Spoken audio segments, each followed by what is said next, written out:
Did, and I have lots to say about it. Alrighty. Well, we are live.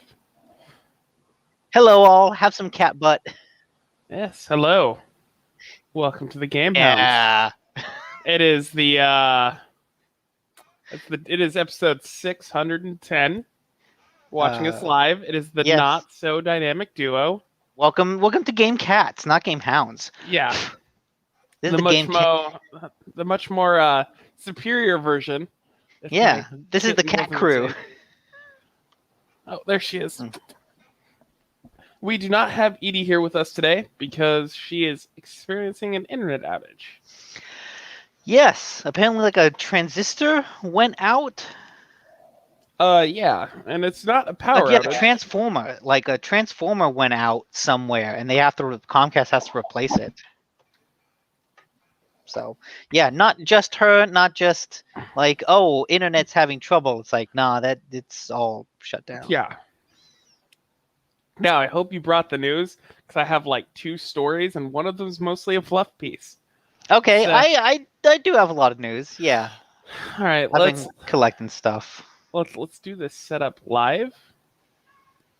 Like, I assume I'm live. I don't actually know. Edie handles most of this. I see the live thing up in the top right corner here, so we're at least live on StreamYard. Yeah. Okay, good. I don't know what that means for like Twitch and YouTube and that other site that we don't talk about. The Facebooks? Yeah. We talk about it here. Yeah, don't worry. Yeah, the Book of Faces. So give me them banners. Okay, PS5 showcase. Oh, so we're doing news banners. Yeah, okay. Did you want games? No, this works. This works. Okay, yeah, PS5 showcase. Showed off a lot of stuff. I just put in PS5 show banners. That shows you how, like, good I am right now. Anyways, go on. And then there's a PlayStation 5 update. Oh my gosh. Someone else needs to be running. Where's Edie? Well, we know where she's at. All right. Okay. Oh, and Blood Reaper says we're live on Facebook, so. Okay, good. We're back up. Yeah. We just won't show any more Olympic stuff, Nick. Speaking of, oh wait, that's Facebook, not Amazon. Amazon Luna adds a family tier. Luna? Yeah. Luna. Yeah. Like the Pixar movie. I need to learn how to spell, but yes. Okay, cool. And is that it? No, you can now, PS4 emulation is here. Damn.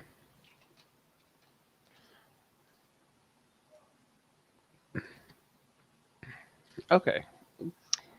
Okay, I'm gonna move this piece because that's something we talk about at the end. Bungie composer owes Bungie $100,000. Yes. That's crazy.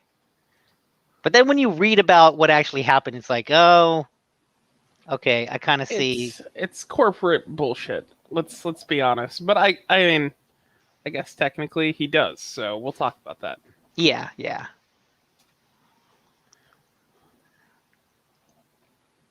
Sony acquires. No, PlayStation acquires developers. Say it again. PlayStation acquires a couple developers. Man, a lot of PlayStation news. Yeah, actually, I did not do that on purpose. I just kind of copied things that I found over the week into a little document. Oh, nice. So you're actually like taking this seriously and really buckling it down. Nice. Oh yeah. You know, I'm doing my own research. Alrighty. And that's what brought me to new gamer finger condoms. Oh, I saw those by Razer. Yeah.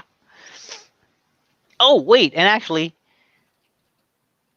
oh geez, okay, I missed a bunch of tabs on my window. Battlefield 2042 is delayed. Yes. I thought you guys might have talked about that last week. We didn't do a show last week. That is correct. And then Activision Blizzard shit show continues. Actually, so I have in my banners for me Activision Blizzard shit show. So it's already there. It's been that long. Okay. And yeah, that's all I've got. Okay, got any games? Hades. Already got that up for me. Oh, you've been playing Hades? I have, yes. Okay. We're gonna spend several hours talking about Hades. It is. We'll do that for when we're talking about, which will be very, very shortly. Any other games?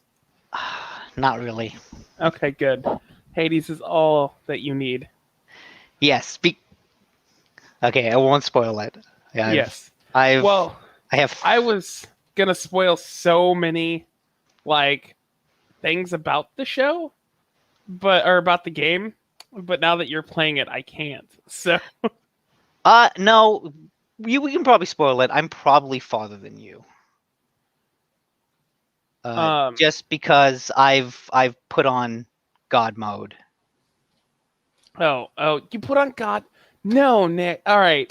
We'll get into this. All right. So we'll properly start the show. Do you want to do the sound or why I do the intro? The sound? I don't know. I guess the do the GameHounds like opening song. What is the GameHounds opening song? Because it's always so quiet when we hear it. I know there's like the guns cocking.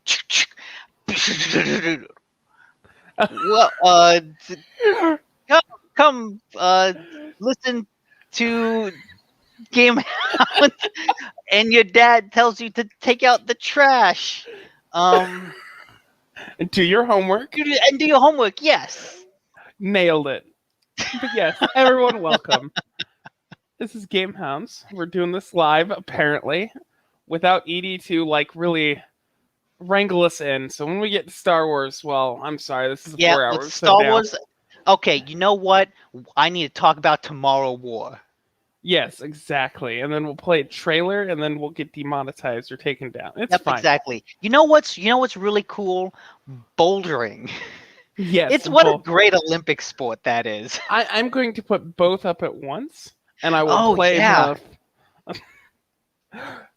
Edie's rolling over in her house right now, I'm sure. Yeah. She's screaming at the phone that she's watching this on using cellular data because that's all she's got. Yes, Tenet. We can talk about the intricacies of the scenes as they play out. Yeah. All right. So we'll jump right into games and just move this along. Okay. We're gonna keep this going like pretty well. We don't have Edie here today, so we have a chance of making this hour and a half episode. She's the one that always slows us down. All right, so let's jump into Hades because, we were just talking about what we were playing, and we're both been playing this apparently. Yes, I've spent the past 2 weeks almost doing nothing but Hades, and I'm very conflicted about this game. For me, it's taught me a lot about myself, especially playing it right after Returnal, which is like now it's in the same genre, same vein. It's the same genre, but when I think about Returnal, like it's my favorite game of the year. And I am someone that doesn't like roguelikes. I've said that before multiple times, and yet I love everything Returnal does. So I went into Hades thinking like, okay, I've also heard people praise this game. Like, convince me. And instead, what I've realized is, no, I don't like roguelikes. And Returnal is kind of a miracle of a game in that it took the genre that I generally don't like and made it into something I love. Was Hades, I feel like it is an objectively great game by any standard measures of quality, and I kind of hate it. Okay, what do you hate about it though? So that is why I've spent so long playing it, and that's why it's taught me a lot about myself, is because like it is a well-made game. And so that kind of helps me drill down into the specifics of like design choices that roguelikes do that bug me so much. But I guess before I get into that, you want to like give an overview of what Hades is? Yeah, sure. Hades, like Nick said, is a roguelike made by Supergiant Games. It is a fantastic game, despite what Nick is saying right now. I'm Nick is I'm not broken. The thing is, I'm not going to deny that. Like, this is all me picking out specific, tiny little design choices that I don't like, and yeah, Well, you play as the kind of rebellious slash lazy son of Hades, Zagreus. And story stuff happens that I don't really want to like. I don't know. I guess we could spoil. It's been out for over like a year, yeah. and then Well, like before that, like generally, when you start, he's trying to escape hell. yeah. Um, and he's trying to get to the surface, and of course Hades is like, "Hey, our whole entire point here is you don't do that. Like you don't escape hell." Hmm. And you play through, and while you're playing through, you get various items, and then you get messages from gods that the various gods of Olympus, and they will give you boons and power ups on your journey, and you try to make it through with those. You go through 4 different areas technically, and yeah, it's a fun game, and it Yeah, really incorporates. Have you beaten Hades yet? several times. Okay. Oh God, no, my bad. Anyways, Yeah, it incorporates the loopness of like the roguelike genre really well to me, like from a writing standpoint. yeah. Everyone, because when you die on a run, you go back to Hades, which is your home. And so, like, you are kind of an immortal god, and everyone knows that, and everyone acknowledges that everyone else is immortal. Like, the first boss you fight, Meg, which is short for like Megira.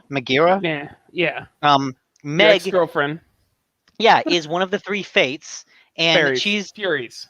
Furies. Well, that is the fates. No, the fates No, are different. That's right. yes. One of the 3 Furies, and uh like she's been charged with Hades to stop you. And so she's like the first boss you fight, and every time she defeats you, like every time you meet her, there's a little exchange between them. And a lot of it is like, "Ah, do we have to do this again?" And Meg saying, "Yes, we are, because you're being an idiot. Stop." And then once you beat her, she can appear at random times in the great hall that you respawn at, and you can talk to her after the fact, after you've beaten her, after she's killed you. And there's animosity there, but still no one really dies because this is hell. And so the game acknowledges every loop and everything that you do. um there's one character named Hypnos who's kind of like the record keeper, and he hangs out by the pool of sticks that you get resurrected at. And every time you come out of there, he usually has something to say about how you died. Like, "Oh yeah, those hands got you. Oh, the Gorgons, yeah, they're a pain in the ass. Like, oh, the Minotaur got you. Yeah, he's really strong." Do you die at all on God mode? Yes. Um. So I played a lot, and I got real frustrated with aspects of the game. And I was watching a review of it, and someone mentioned God mode because I didn't know it had that.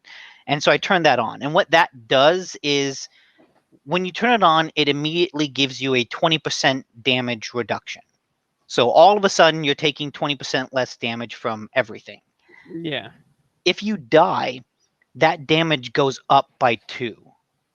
That damage resistance? Yeah, it goes up by 2%. So at this point, between like finishing the game and then dying, my damage resistance is now up to 30%. Okay. So it's like the more you die, the stronger your armor gets with God mode on to make it easier and easier to get through. That's an interesting way of doing it. Like I'm I'm kind of surprised. I thought it was just like you're practically invincible. Like if you lost on God mode, that'd be super weird. Yeah, no, nothing else about the game changes except that you just become armored up. Like you're just putting on a suit of armor, and that armor gets stronger if you die more often. And I haven't actually looked it up. I'm curious how high it goes. Like I can't imagine it gets to like 100%. I don't know. I mean, probably not. I mean, hopefully you're not losing by the time you're taking 80% damage, unless Yeah. you want to. So I love the game. I think it's fantastic in almost every aspect: story, gameplay, like soundtrack, like everything to me is kind of awesome. Okay, just as a quick aside, it caps at 80%. Okay, nice, nailed it. Super high. Yeah, I thought it would cap at 50, but damn. it's kind of like give me story, which is fine. The Yeah, game's story alone is worth it. If you haven't it is. played, That is why I keep playing this game that I'm frustrated at, because I want to see how the story ends. And I know I'm 2 defeats away from like the true ending. which is surprising because I just got that. Like Oh, the true ending or defeating? the true ending. Oh, okay. Kind of. It's not even the true ending, really. I feel like okay, we're about to get into spoilers of Hades, so just keep skipping around if you hear us say like the Hades related things. Yeah, I'm not sure what to help you. we'll probably talk about the story now, and then we can get into the mechanics in like It does several minutes. yeah, skip ahead 15 minutes if we're talking about story, to keep skipping. Yeah. Which this doesn't help. We should probably put like those tags of like talking about Hades spoilers on our stream. You could change the tag in the bottom left to say Hades spoiler talk, and then that's go back to Hades regular talk. Yeah, no. Like yeah. Hades spoilers. That's fantastic. This way you can just mute it and like move on. But yeah, the writing is really impressive. And I will say, and this isn't a spoiler, what's really impressed me about it is that the way it acknowledges the things you do in a run, there's so much, I don't know, it's not custom dialogue, but it's all, so much of it is based on what you did, and so much of it is context based. That's it. It's context. Where you do a thing on a run. If you get a boon from Athena in the beginning, and then you get a boon from Poseidon will say, "Oh, I see you met Athena so far," and they do that for literally every combination of gods. And it's mind blowing how that they took every possible permutation of that into the dialogue. Well, there's actually also two like hidden dialogues that is amazing to me. So I recently watched a dev like react to someone doing a clean save file speed run first time through. I think I might have seen that one. Was that the IGN video? Possibly, I'm not sure. Okay. It's a fantastic video, but it's a couple of devs, like one's a writer and I forget the other one, and they're talking about this guy who's well known in the community doing a clean save file, and they're going to beat it on the first try and like get to the end. And that guy's amazing because you have none of the buffs that you get otherwise. And when they were talking about it, they were like, the writer was like, so we were thinking about it and we wanted to know if someone beats Hades on the first shot, should there be dialogue for that? Like, do we want people to beat Hades on their first try?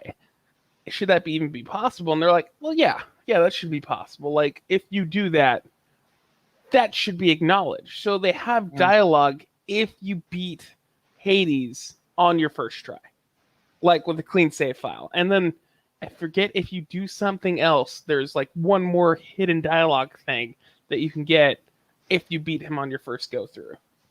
And that is so smart to like think about. It's not just, oh, they'll never make it. It's what are all the ways people can win or die, and let's put dialogue in for that. Yeah, yeah, and because so much of the story is about, oh, you go through and you have to try multiple times, but what happens if you don't? And the fact that the story and the characters change to acknowledge that, oh, Zagreus is just a super badass who kind of did all this no problem.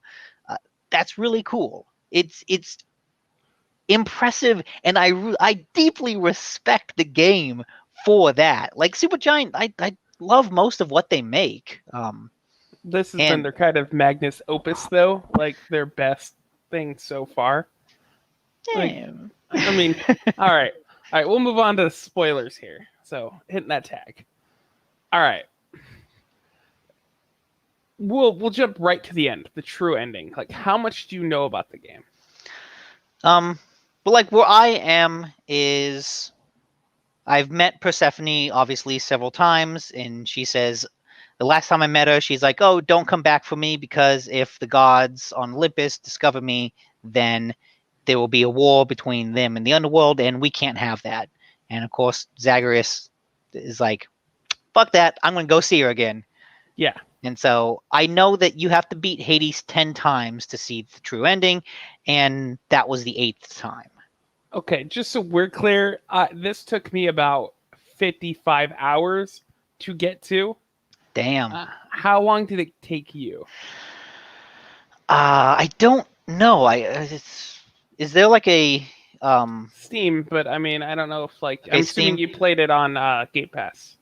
Yeah. So I think my average run is about an hour, and I think I've done about 30 runs. Oh wow! So I mean, yeah, you died 2%. You died 5 times. You're too like So yeah, I've gone at least 8 times defeating Hades, at least 10 times dying because my god mode went from 20 to 30. So that'd be five that's times. oh, okay, yeah, 5 times. So the 5 plus the 8, and then however many times I died before then. Okay, so see, I've done about 70 runs now. I think at this point. Mhm. It took me a little bit longer to get to the end. That'll be a mechanics thing, but I I played for roughly 40 hours and then I kind of fell off for about a year. Oh, Till I okay. picked it back up because I didn't know there was a true ending, and so when I picked it back up, there was like so much extra story. Like the game isn't about just beating it once. Like it becomes very clear. We're in spoilers, so it's fine. When you get Persephone, who's your mom in this case? Uh, Who the fuck is this? I don't know. Let's remove her. Like we can't have that. Where Edie's there's here. a will, there's a freaking way. She's looking better than normal, having better audio than normal, so she's obviously on her phone. Yeah, there's definitely a delay between the video and the sound. Is there? Oh, Uh, actually, not there.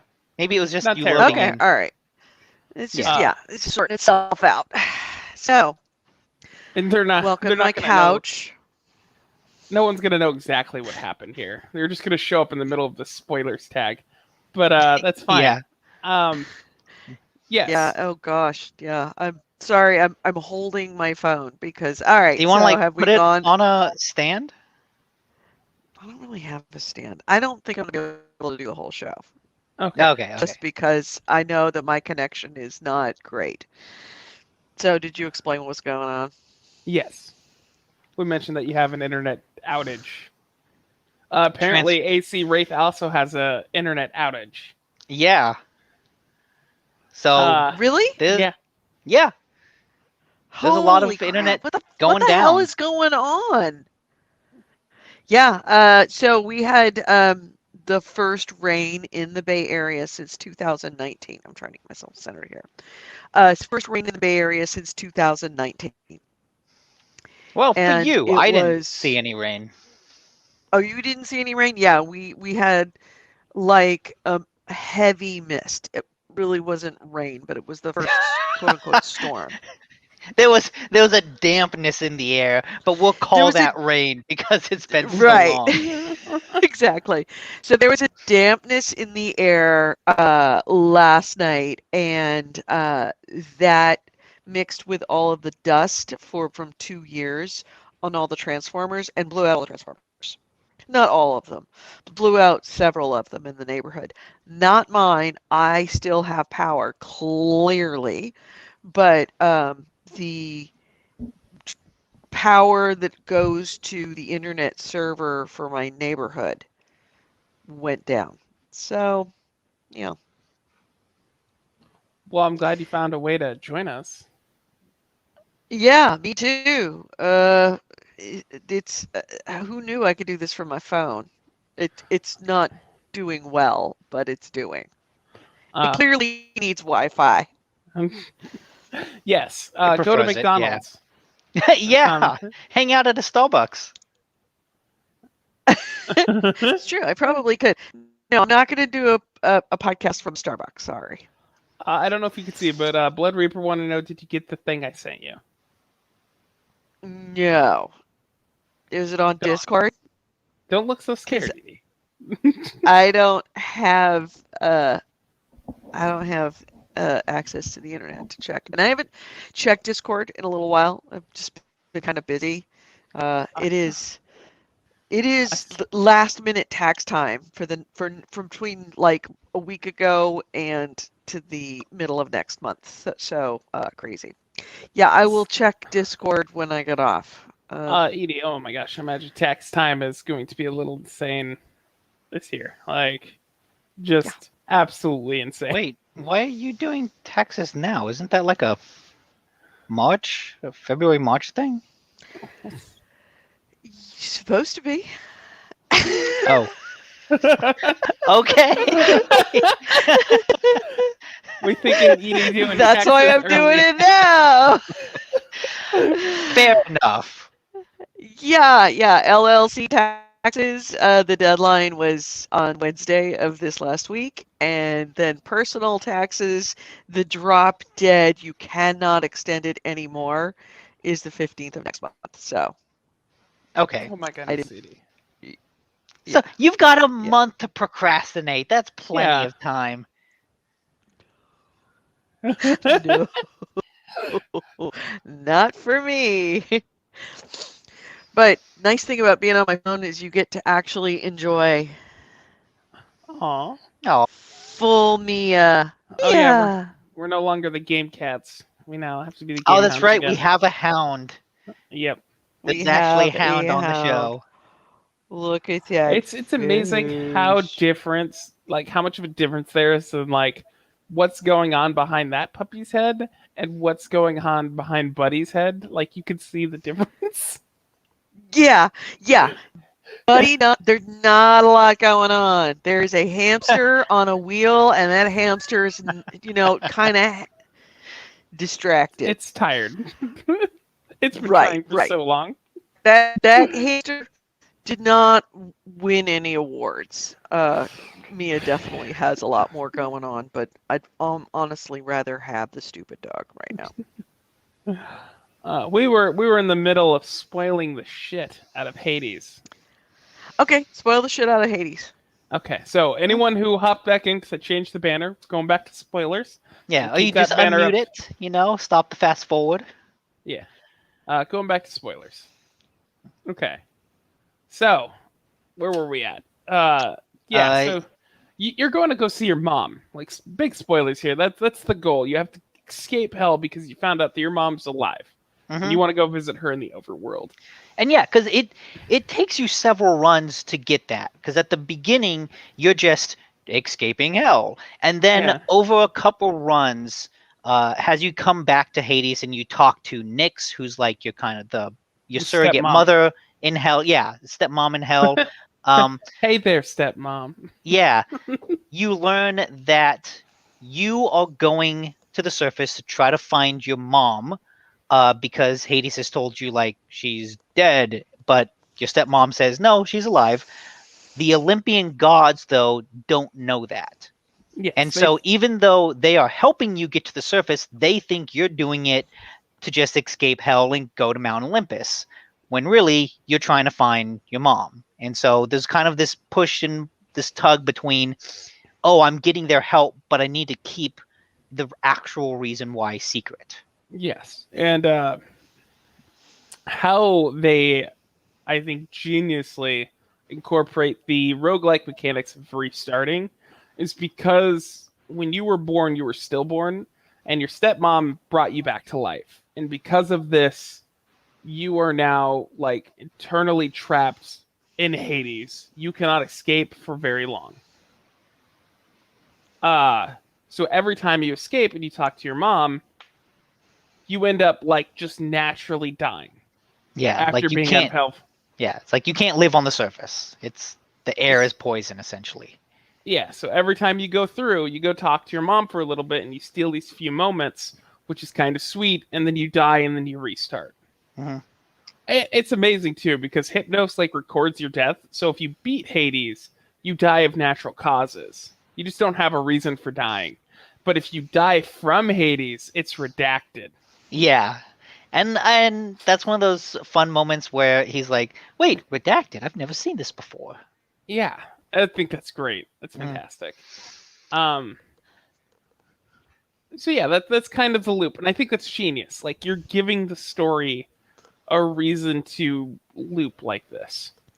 Yeah, and I think there's a lot of other story aspects and side plots throughout it that you get going through the multiple runs. Eventually, you can Orpheus, who's like the court musician, who in the famous myth went down to hell to get his wife. Hades is like, okay, you can take her back up, just don't look back.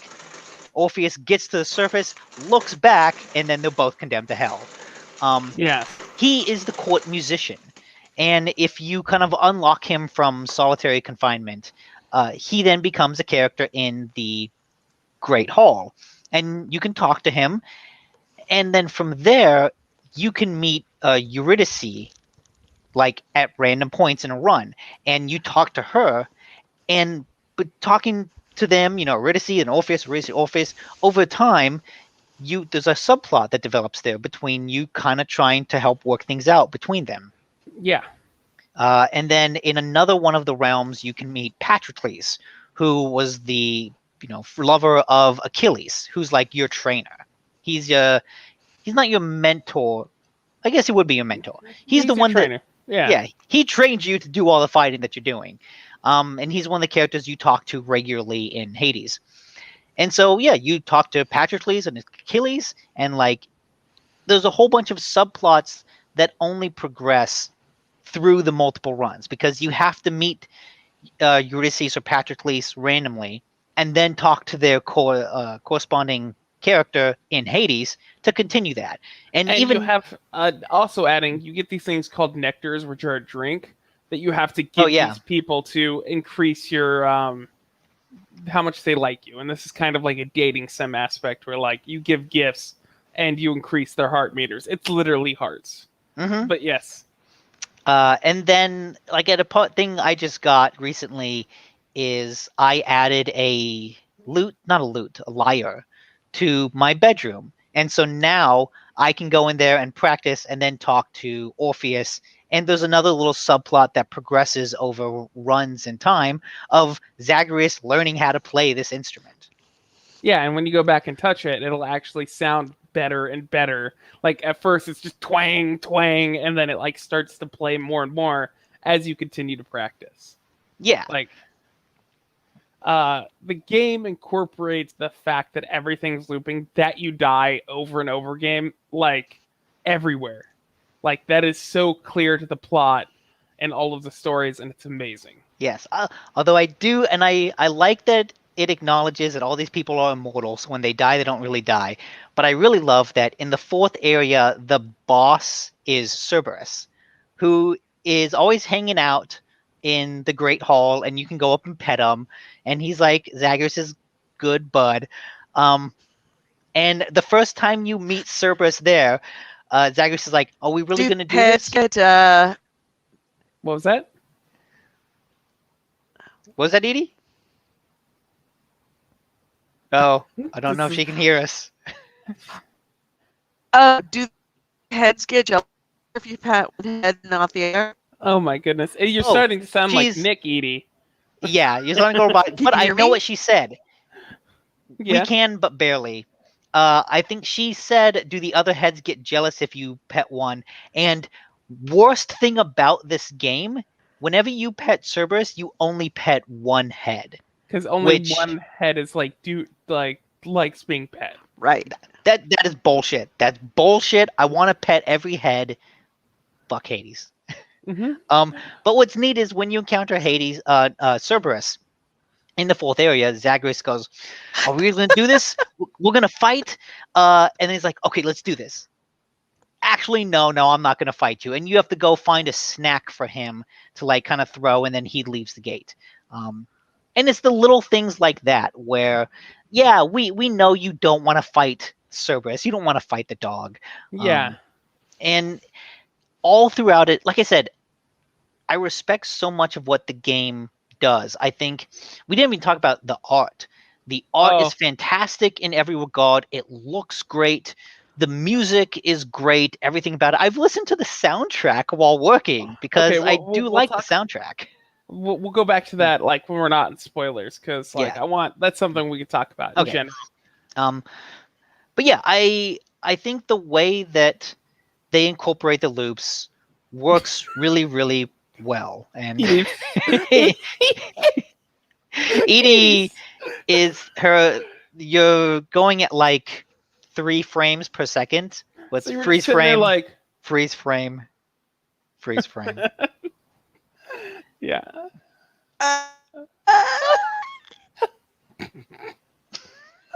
Yeah. That's all we get out of Edie is just random sounds.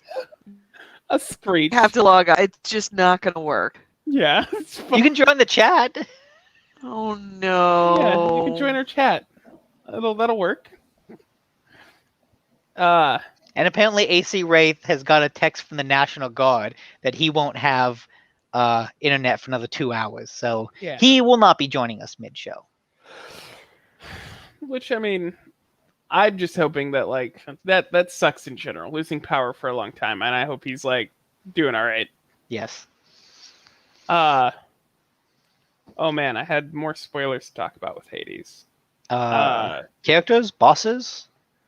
Well, I guess now one of those little details that I love is that you occasionally have this narrator that'll discuss things in the environment, or like when you have flashbacks, he'll kind of narrate what's going on in the flashback, and Zagreus will like hear it, like Yeah. and respond to it and kind of break this fourth wall narration because the narrator is also sassy. Like he will say shit that's like the ever lazy Zagreus. Well, what's crazy too is, and I'm wondering, I guess you've gotten the true ending, and you haven't said this, is the narrator a character that appears? No. Because in the first flashback where we see Hades realizing, oh, my mom's alive, it's the narrator that gives it away. The narrator says something like, oh, Zagreus overheard his father talking about his mother who's still alive. And Zagreus goes, wait, what? Yeah. What was that? And then the narrator goes, yeah, he knew it anyways. It's all fine. I certainly did not. Yeah, I didn't. I'm not the person who accidentally set the entire narrative in motion. Yeah, and like that's amazing. Like that's hilarious to me. It's another instance of like good writing. And no, he's not a real character. Okay. The thing is like I didn't know about the true ending, which does end up playing the credits. Okay. That being said, it's not the end. I assume the game goes on after that because there's an endless number of things to grind for. Yeah, but like it doesn't even end the story. Oh, really? Yeah, it ends your primary motivation for getting to the surface, but they give you a new one. But But like after that point, and major spoilers, obviously, oh no.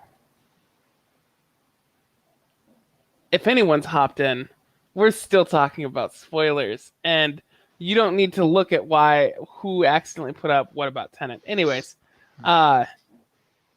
you bring Persephone back, like, to the underworld. She agrees to return with you, and she's a BAMF. She looks awesome. I love her character design. This unlocks, like, your relationship with your dad.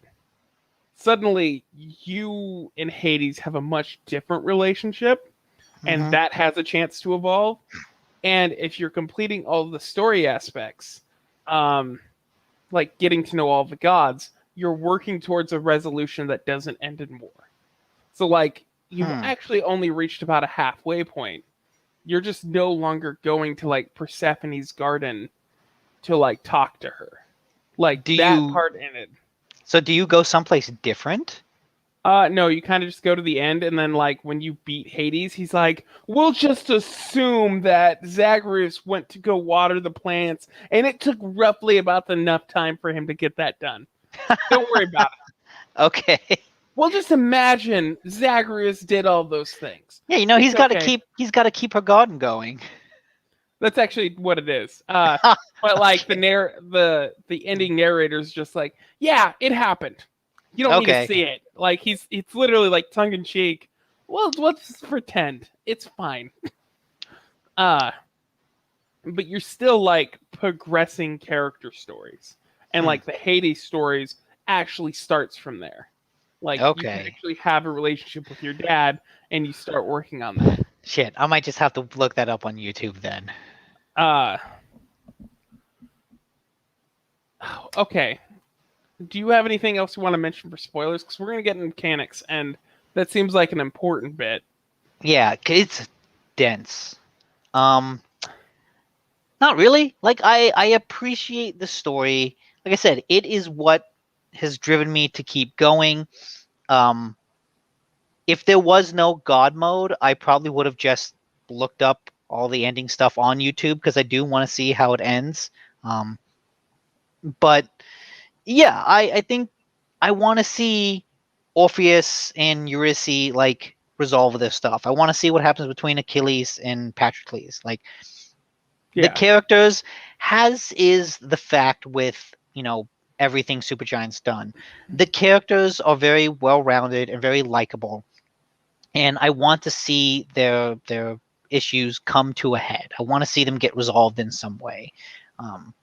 And I think that for me is, like, a much stronger driving force to go through a loop than just, hey, it's another mechanics game, like, go do it. Like something like Dead Cells, which was another very critically acclaimed roguelike. It was mostly just, hey, go fight. And that was it. There wasn't a whole lot of, if any, story to it at all.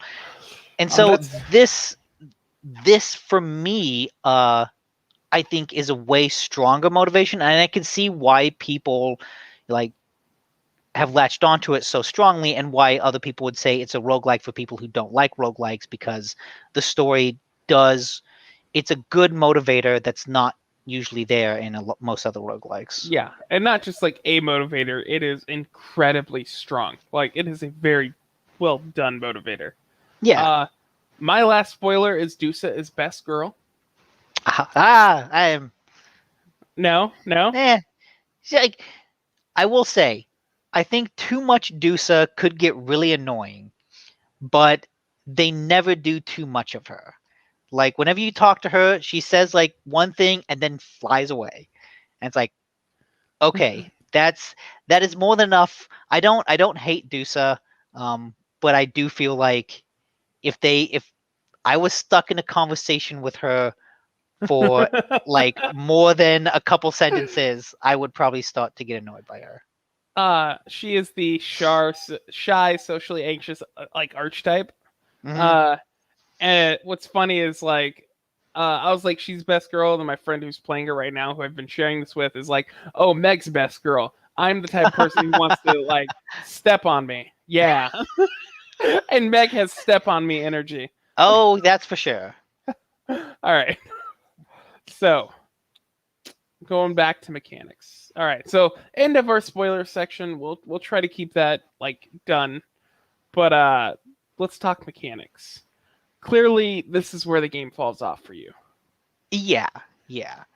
Which is funny because I think it just barely goes over the line into something that like I really don't enjoy.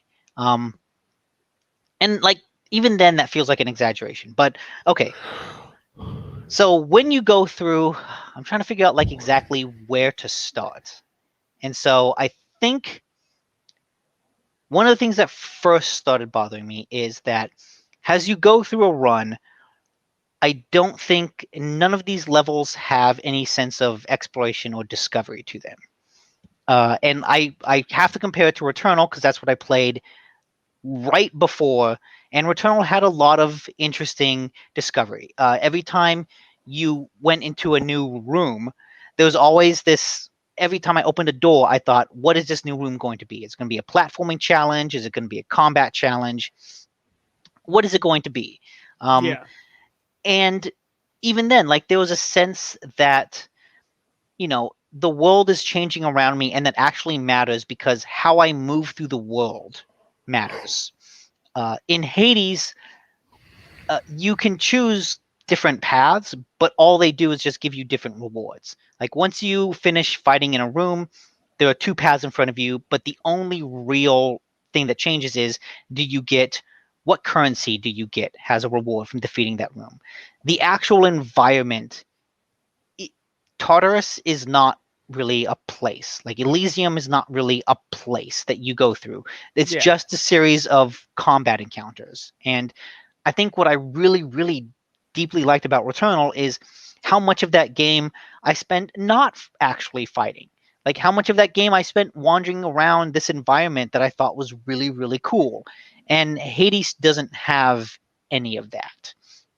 And Which, that's a good point. I'd say that the environmental storytelling isn't great. Like that's not a focus. yeah, it's focused on the combat And for a run. yeah, and like the story side of it. Because I mean, does Returnal have characters other than like the main? Only Celine, like only the Okay, main character. and then yeah, like I agree that like the environment, there's nothing to really explore in uh Hades other than like the characters themselves. Yeah. And what's kind of related to that is when you go through a run, when you die and when you start over, you have to do everything again. And I know that that is typical roguelike, but what I appreciate about Returnal is how it broke up the repetition in that I go through level 1, I defeat a boss and I get a key. That key lets me skip to level 2 if I happen to come across that door, So I don't have to keep fighting the level 1 boss over and over again. And if I defeat the boss in level 2, that lets me skip to level 3. And so there's a strategic and just an interesting variety in how I move through the levels. The process of going from level 1, skipping all over level 2 and just going to level 3, like that kept the sense of movement. It gave it a variety. Well, I'm not always going through the same areas all the time, which bothered me about Hades is everything is always the same. Like each room is generally the same. The bosses, they do switch up the bosses a little bit, but you're always fighting like the same bosses in the same areas. You're always going through the same number of rooms in the same environments. There's no way to skip around, there's no way to vary that up. And so after doing that like 5 times in the beginning, I already felt that repetition setting in. And at a certain point, having to fight same characters and same bosses in the same order.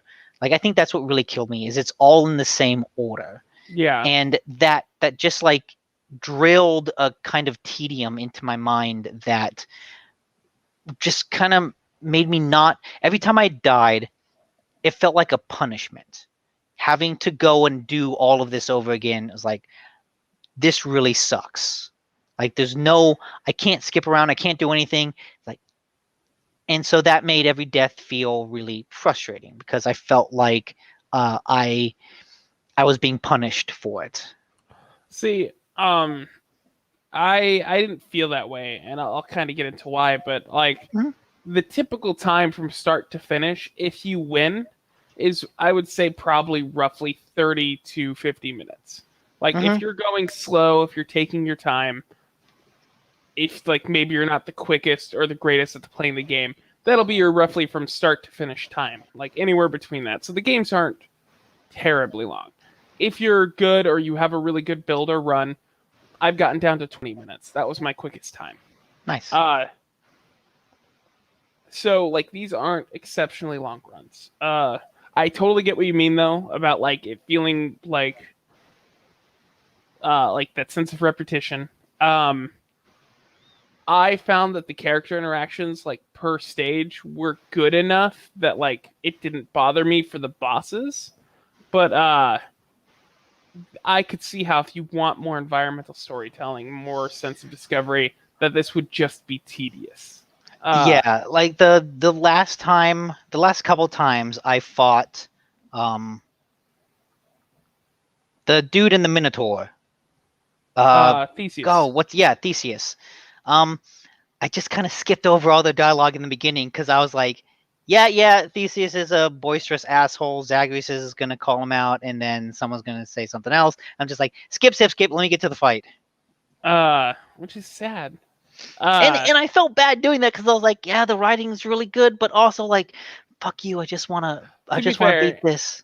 He's the least invested of the ones that you could like talk to. What's great is like, you know what? No spoilers. We're done with that.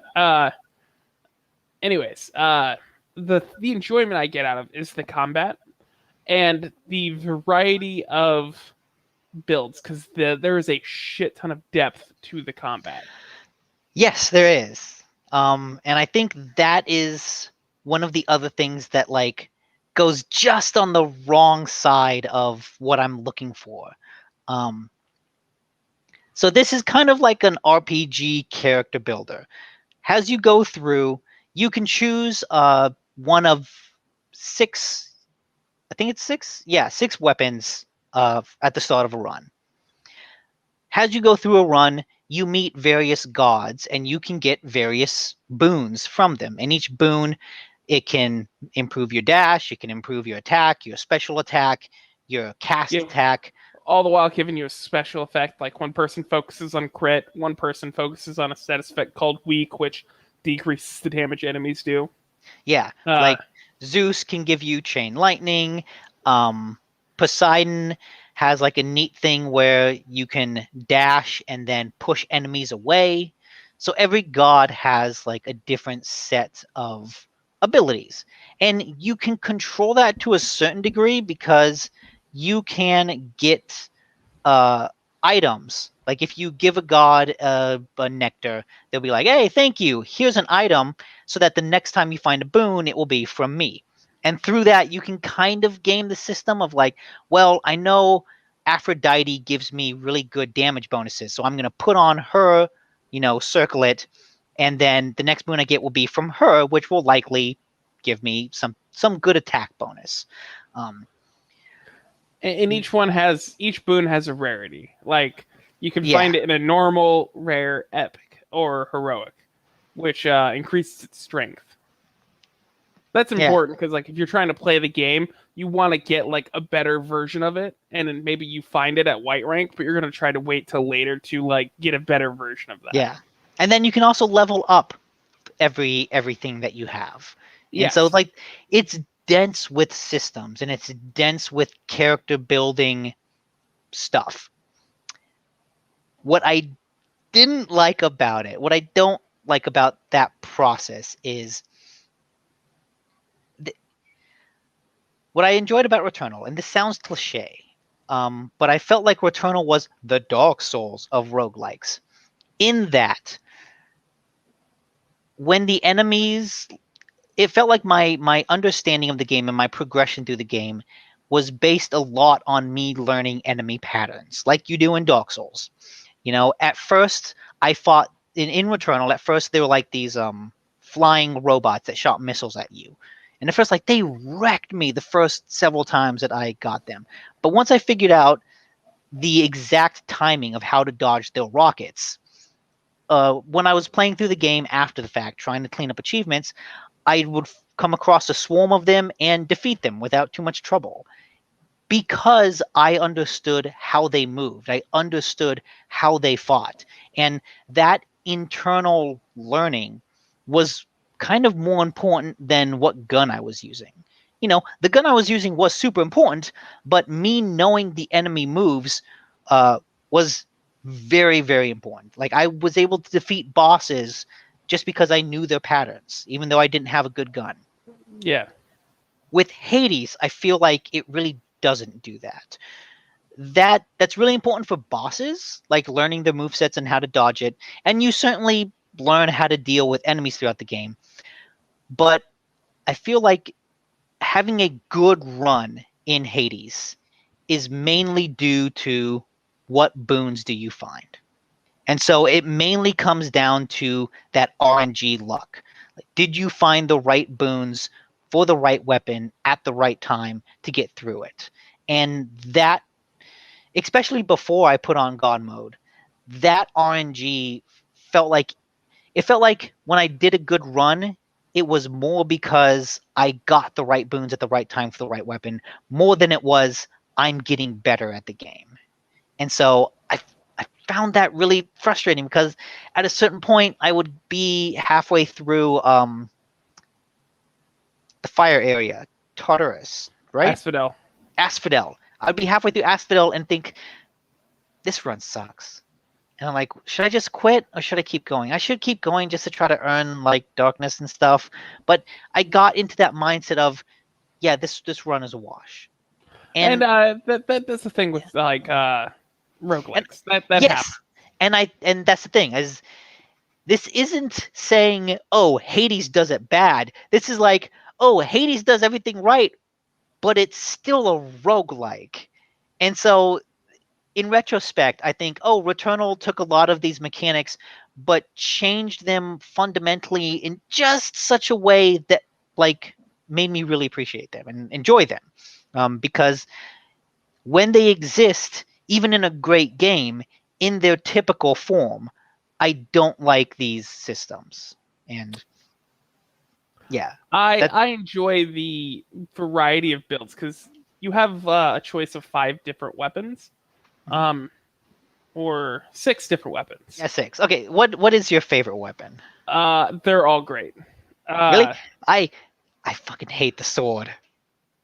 So, okay, Bow all the way. Each weapon, you have 3 aspects on them, which will change like your primary stat and might affect how the weapon interacts with like certain things. For instance, the hand-to-hand weapons, the fists.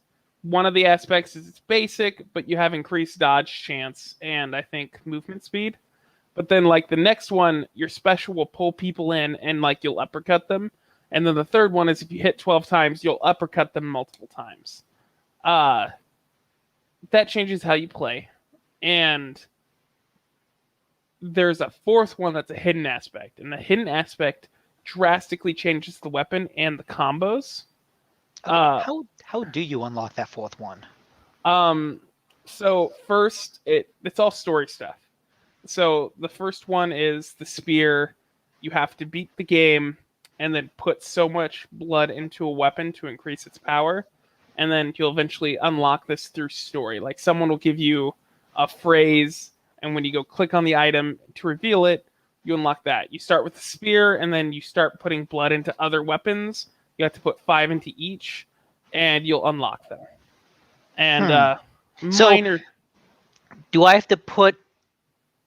have to unlock the previous 3 aspects before I even get a chance to unlock the fourth? I think you just have to put 5 blood into a weapon, and then you have to start with the spear. Okay, so I should just go upgrade the spear. Yeah. Which is also like the second best weapon, I think. It's a great one. So each weapon has an aspect, and then you have a hidden aspect that drastically changes it. Uh, I like that. As far as my favorite, I don't know. It depends. Like, I'm not a fan of the rail, which is this gun-like weapon, but I have like the easiest time with it. Like, it's not my favorite to play, but I have some really fun builds that I get out of it. So it depends what you want to do.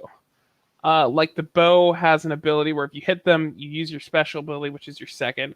Because you only have like the combat in game is not like particularly complex. You have 3 attacks typically, and the only thing that changes is how those interact with your boons, your power ups, and your aspect.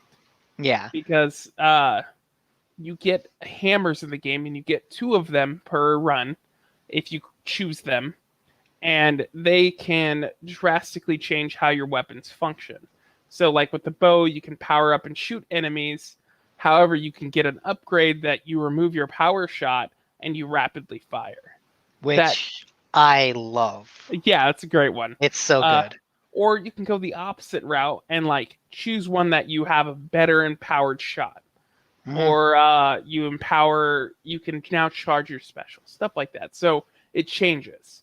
You combine that with the variations of the aspects, and as you're going through the runs, you can begin to try to make certain builds. And it does mean that, like, if you're trying to make a build and you get about half the components for it and you're almost done with the run, you're like, ah, shit, well, I'm screwed. Yeah. Like, I know last night I was playing with the bow, and I got, like, the final upgrade I needed to complete the bow was the explosive shot, which means when you do the power shot, it's 300% stronger, which is really good. And then I got another upgrade for the bow that is your power shot is easier to do and then does another 150% damage. And so, like, through those, I was able to create this bow that was like a cannon. Yeah, and each weapon has stuff like that, so it's really hard for me to say. But up there is probably the spear, because one of the upgrades for the spear is you lose your charge attack, but you gain a massive attack speed bonus, and you just continue to stab, like nonstop. And then you combine this with an Athena boon that reflects your attacks, so that you add deflect to your attacks, so anything that gets shot at you, you'll shoot it back. So you're constantly just stabbing, and anybody shooting stuff at you is just having that reflected automatically. And you have now this frontal cone of, I can't take damage. And anyone who tries to attack me is going to get hurt for it. Yeah.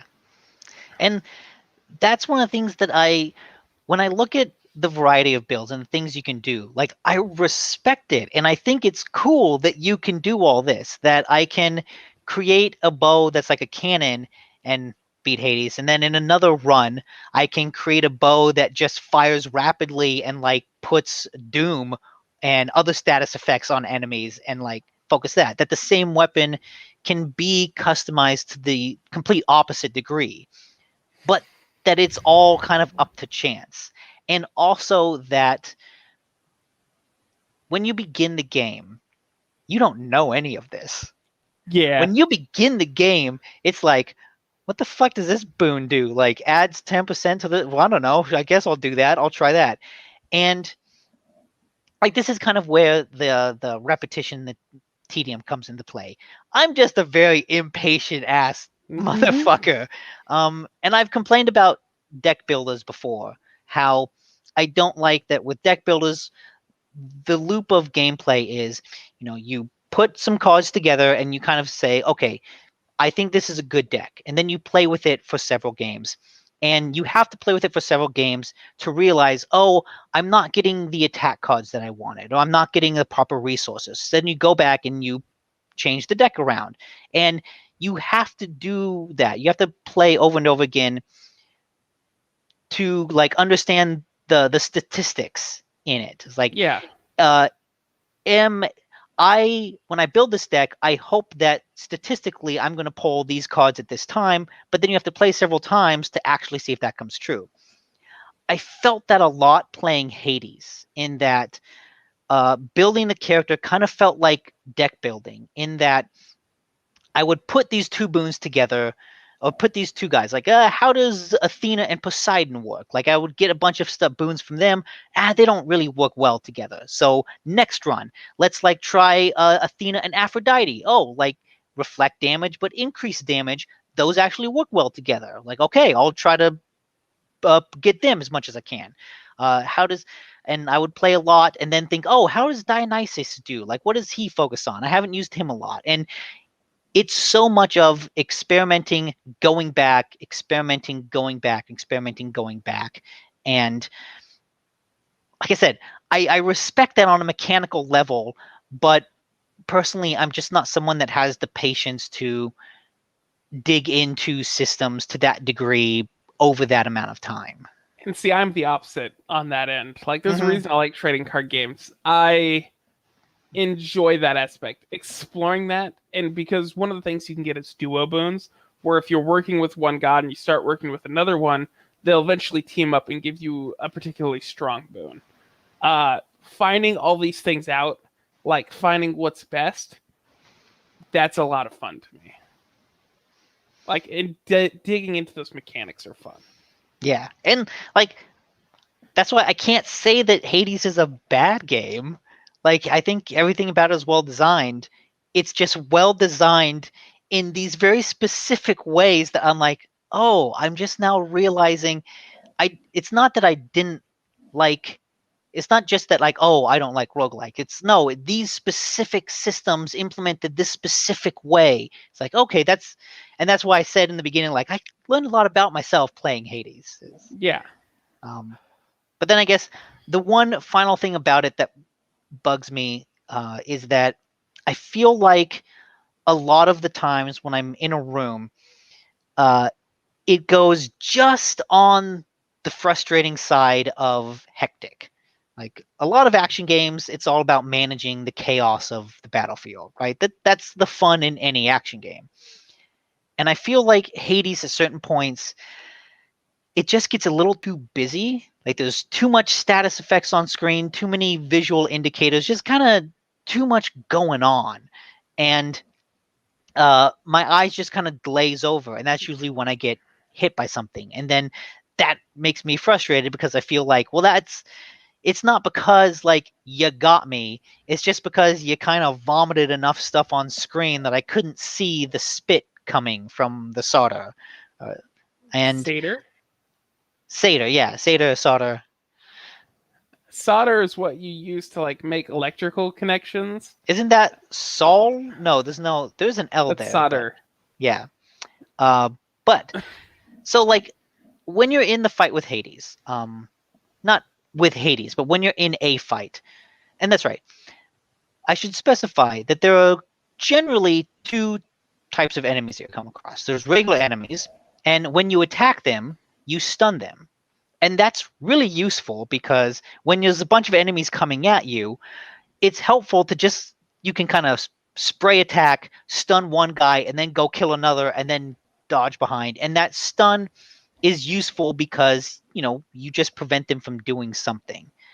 Then you might find armored enemies, which are all the same types, but they have armor. And what that means is they cannot be stunned.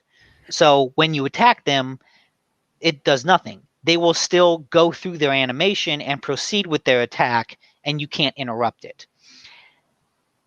When they start putting a lot of armored enemies on screen, all of a sudden, like, I feel like my ability to manage the chaos of combat is severely compromised because I can't stop them from attacking.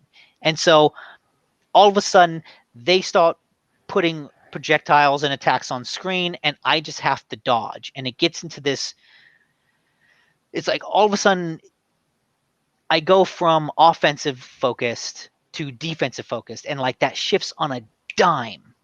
See, I wish I could show you like me playing and like the runs I do, because I'm kind of suicidal when I play, and that like I just go all in. That being said, there is learning. Like there is a lot going on, but once you learn what every enemy does and you know what to expect, you do begin to learn how to play around that and maximize your damage, and how to begin. Like, there is a lot going on the screen, but it's I would say it's up to you, AC Wraith. Sorry. We've pretty much just been talking about Hades. Yeah, it's been That's Hades all. for a solid hour. uh, the You do learn what the enemies do. You do learn how to dodge them and how to best engage them, and that takes time. And I feel like it took me roughly 20 hours before I beat Hades the first time through. It took my buddy roughly that same amount of time. That seems to be like roughly 20 to 30 hours is the time it takes you to clear your first run. If you're average or you're a little less than average. Like, I think I suck at games. But if you don't take that time, if you're winning because of God mode, I could see how if you're getting tired of the game already and you haven't put that time in, it's not going to feel like you've learned how to fight these enemies. Yeah. Well, like I have learned things, but a lot of it feels like, for example, the satyrs. The game has, they are the fucking bane of my existence. I swear to God, I hate the satyrs. They will spit at you and poison you, and that's the main attack. The game has a genuinely great audio cue to let you know when they're about to spit, because they do the whole build up like that. Before they spin, they go pew, and that is when the projectile comes out. So even if I can't see them, through the audio design, I can hear when they're going to do this attack, and I can time my dodge with that. And like, that's really great.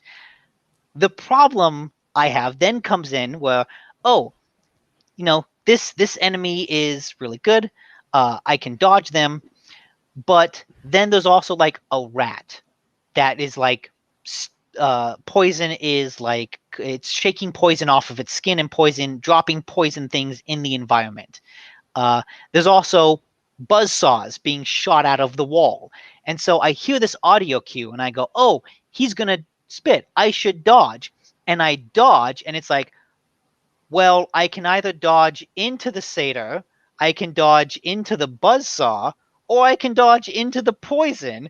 And it's like, well, shit. There's so much going on, and there's so much on screen that's like, well, I'm going to dodge and then just dodge again and hope that I end up someplace safe. And then, oh, I am safe, but then he's getting ready to spit again. It's like, well, fuck, I need to dodge again. And so it's so much, like, there's so much on screen that even when I have the audio cue that I know this guy's going to attack and I can dodge, there's so much stuff visually going on that I don't actually know where I should dodge. Yeah. And there's different things like that throughout the game. Like in Asphodel, there are moments when I'll be fighting a guy, and then all of a sudden, like, fireballs will start coming up, and it's like, well, shit, I should dodge out of the way. But then a little eruption appears on land, and smoke starts coming on screen. It's like, well, what the fuck is going on?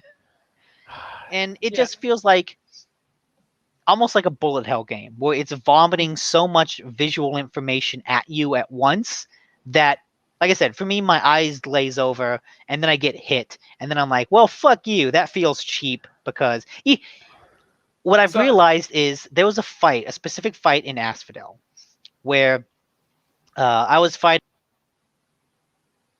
Oh, and he's gone. So he was fighting something, and we can all just agree that Nick is broken. I wonder if his power went out this time. Well, hi everyone. I want to just, hey, there he is. Like, there's cat hair on my keyboard, and I went to brush it off, and I just so happened to click the F button for refreshing the page. Anyways, what I was saying was, I had a specific fight in Asphodel like last night, And I remember I was fighting it. I was getting really frustrated with it because I was like, I can't see. Like, there's all this smoke. These enemies, they're armored, so they're just shooting projectiles, and I'm dodging, and I'm not enjoying the process of fighting this fight. Like, I really hated it, and I beat it. And as I went to the exit, I looked at my health and realized I only lost 5 HP, which is like nothing. It's like, No. well, by all objective standards, I fucking ruled that fight. Now, granted, a lot of that's because of God mode, because I got hit and didn't actually take a lot of damage.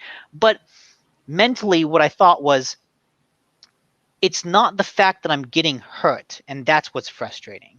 There's something more intrinsic about the combat and the way that it's working, and that's what's frustrating me. It's not the end result. It's something in the process itself. And that's sort of when I came to realize, like, oh, it's all the...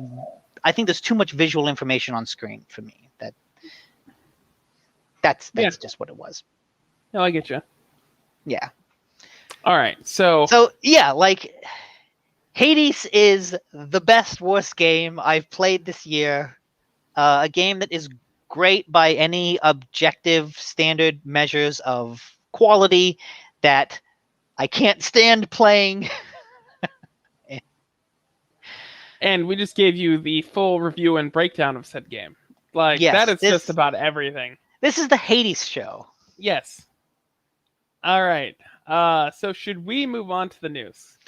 I mean, we may as well, because I have not played a goddamn thing other than Hades. I tried. I like opened a game I talked about a while ago called The Ascent. Like, I opened that on Xbox, played it for like 20 minutes, and then thought, fuck, fine, I want to go try to beat Hades again. So I went back to it, and I was just like, fucking Hades. I'm in this loop where, like, the past 2 weeks, I've been in this loop where I haven't enjoyed playing Hades, but then I'm like, it's a great game. Why am I not enjoying it? I must play more to figure this out. Play more, get angry. Why am I so angry? I must play more to figure it out. Play more, and it's like this catch-22 loop that I've subjected myself to for the past 2 weeks. All right. I did play a few other games, but not enough to talk about. Just mainly like disappointed in Cyberpunk. Oh no, it has not, because last time you were on, you were pretty positive with it. Yeah, I guess I'll quickly talk about it. I don't even have a banner for it because I wasn't gonna really bring it up. I kind of was streaming Cyberpunk for a friend, and so I kind of fell out of it for a bit, especially when I was working so much.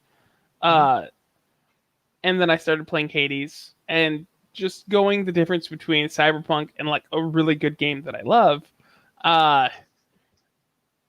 Having talked it over with my friend who also picked up Cyberpunk, I kind of realized that the game isn't technically bad. It's just, it doesn't innovate in any meaningful way. It doesn't change anything. And part of it is hype, I think. Part of it was like this idea that like Cyberpunk was going to be new and exciting. Because the game's visually gorgeous. Like, everything about it visually is pleasing. But the mechanics are disappointing. It's mostly like there's a lot of customization and build, but you're dealing with a first-person shooter, and I was going to go non-lethal, but the options for non-lethal are like melee blunt weapons and then like nothing else for a while. So my buddy's like, hey, so there's this augment that you can get that turns all of your lethal damage into non-lethal. And so I went and found that in the world, and suddenly I'm playing the game like a lethal character, but it's just not killing anyone. So there's nothing... You have this option that doesn't mean anything. Like, you don't get anything for being non-lethal. I just prefer, if given the choice, to not try to kill anyone. Like, that's always my go-to if I'm allowed to be non-lethal, is I just try to be the good guy. Like, not slaughter innocents. If that isn't an option, I slaughter everyone, but that's not the point. That what I just described is Cyberpunk in a nutshell. It is the illusion of choice. Yes, you can play non-lethal, but it doesn't do anything, and then you can just get an item that turns all of your lethal damage non-lethal. Yes, Yeah. you can make these choices in the story, but it'll all lead to the same place. My friend played a different opening than me, and he watched my entire opening because you get to choose between Corpo, Nomad, and Street Kid. And each one played out similarly. Like, each one of those things led you to the same location. You get options in dialogue that are like, if you have a certain skill upgraded, you can choose that one. Like, if one of your stats is high enough, you can choose that dialogue, but it doesn't change things in a meaningful way. And one of the like most exciting scenes, bitters, which was a lot of fun, was at the start of the game. And it's this whole like tense scene where you're trying to do a black market deal for this weapon, and it goes wrong. No matter what you do, it always goes wrong. You can never walk out of there peacefully. That's the entire game. And it bugs me because that game it makes you feel like there's all of this choice, this play it your own way. But every way you tackle a problem has so far been linear. And that's just the opening because I haven't gotten very far out of that. But it all feels that way. I know Deathloop came out recently, and because of that, I've listened to a lot of podcasts and people have been talking about Dishonored.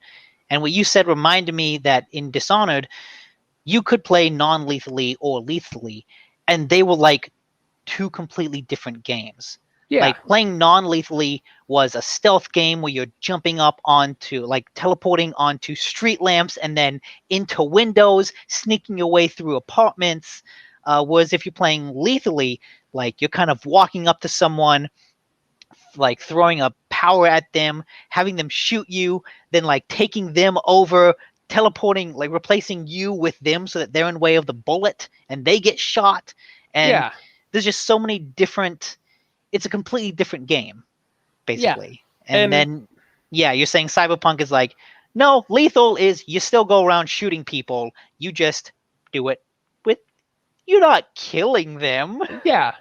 They're still alive on the ground. And Spitter said, spoilers here, one of the characters you meet is Jackie. And he's your like buddy at the start of the game. Like your partner in crime. And at one point he dies.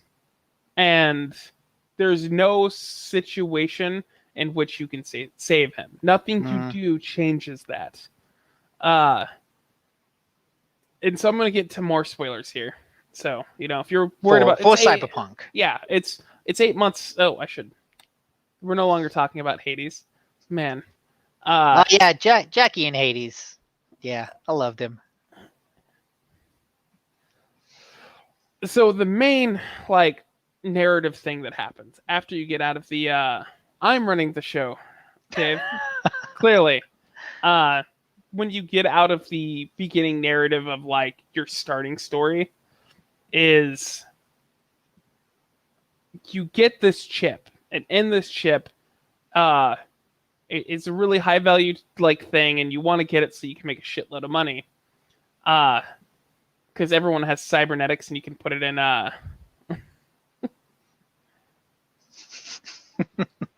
Right.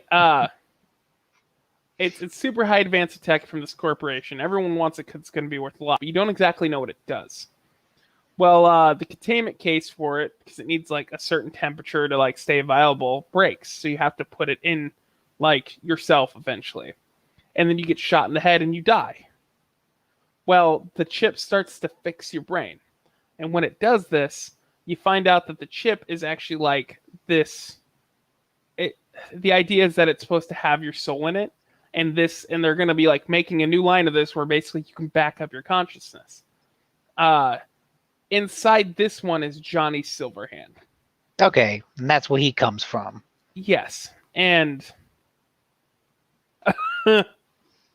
thanks, Dave. If everyone wants to see, yes, actually a little less mail today. We lost it. Yeah.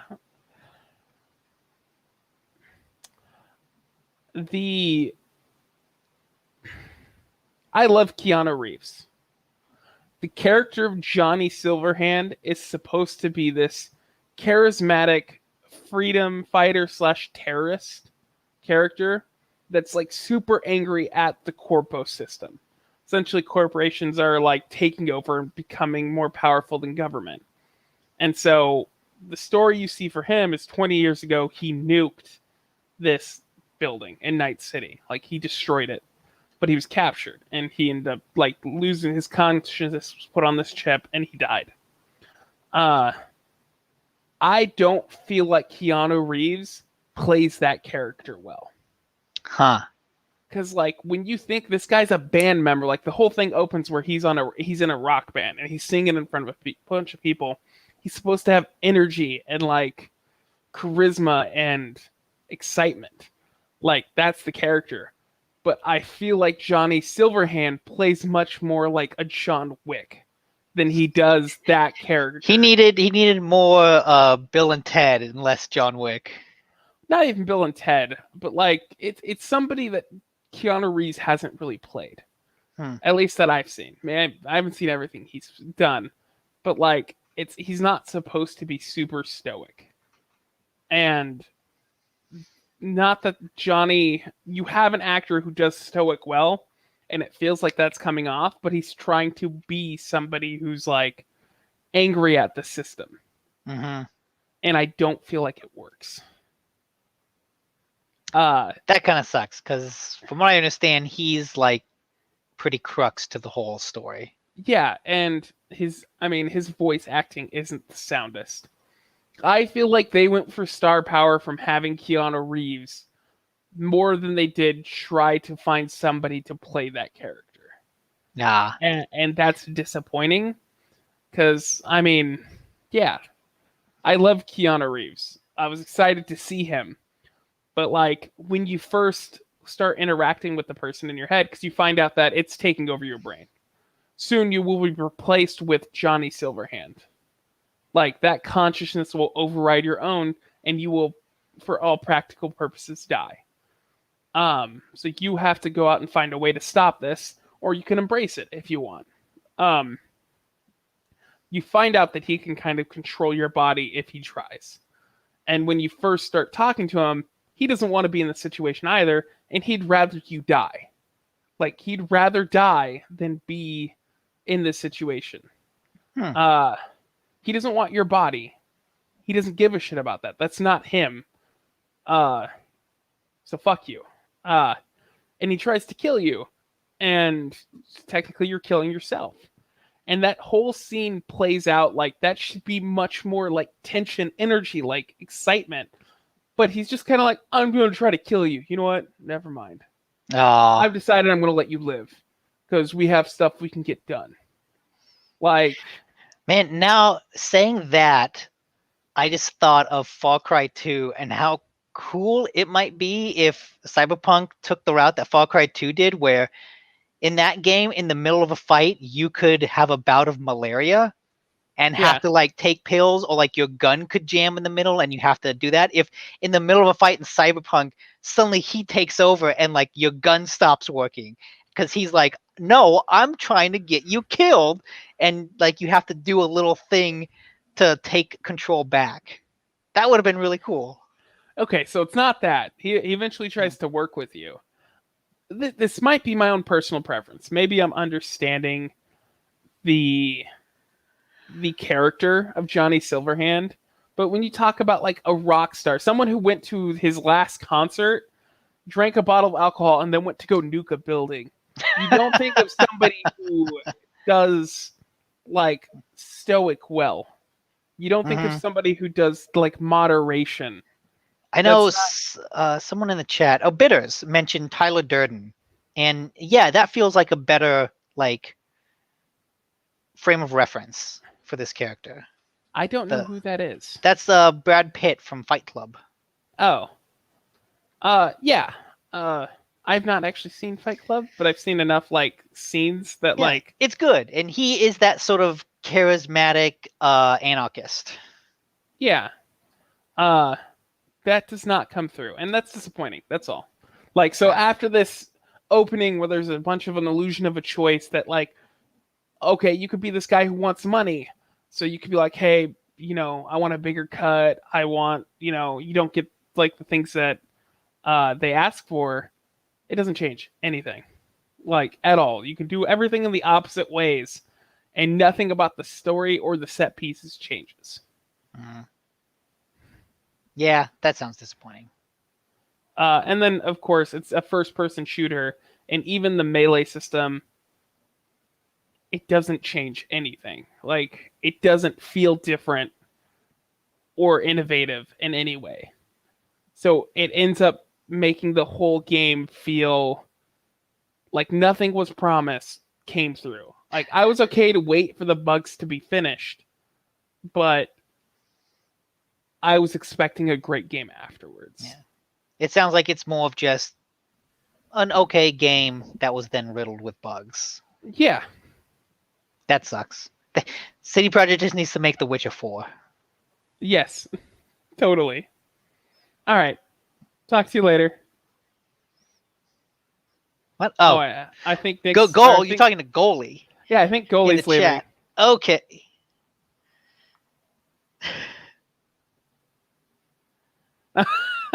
Listen, I am super young-ish old.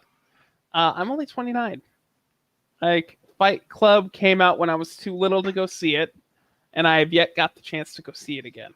And I didn't want to watch it on TV because they would have, like, censored the shit out of it. Oh, that. Well, you can watch it on a streaming service. It's streaming somewhere, right? Where is it streaming? Anyways, we should definitely hit the news. That was the end of Cyberpunk. I want to finish it mainly because I bought it, but not because I'm interested in what it has to offer. Which is disappointing. That's always an awkward situation to be in, of like, it's like a race between your indifference and your boredom. Like, which one is gonna get there first? Yeah. All right. And yeah, it looks like Fight Club isn't actually available to stream anywhere. I'll just have to. You can only rent it. I'll probably rent it. Which, like, it only costs $4 to rent. Huge rental, Yeah. But yeah, not streaming. All right. Are you ready for the news? Yes. We'll try to make this a 2 hour. We got 30 minutes for the news. It's fine. Yeah, or at least that. There's a lot of news. There's stuff. Let's see if this is improv, like me off the top of my head. This, oh man, I forgot it. I forgot the news sounder too. It's gone. It's escaping my head. Emergency broadcast. There's news happening. And the GameHounds are here on the ground floor to report it. We'll go with that. All right. So, do you want to do the first story? Breaking news from 2 weeks ago. Battlefield is getting delayed. Thankfully, It's only getting delayed a couple weeks. It's delayed out of October and into November. I wonder why. Like, I just wonder what delays a game for like 2 weeks. Maybe they found some game-breaking bug. Yeah, the DICE general manager said it was mainly due to the challenges of working from home. So maybe there's some final thing that they needed to wrap up, and they were like, "Oh shit, we can't transfer the files fast enough," and maybe it was just led to a couple a delay in the setup of their launch. Like, they could be setting up the back end for their launch of the game, and everything's just going slowly. That could be, yeah. So thankfully, it's still this year, and it's not. I'm excited for it. I want to play Battlefield 2042, so I'm excited.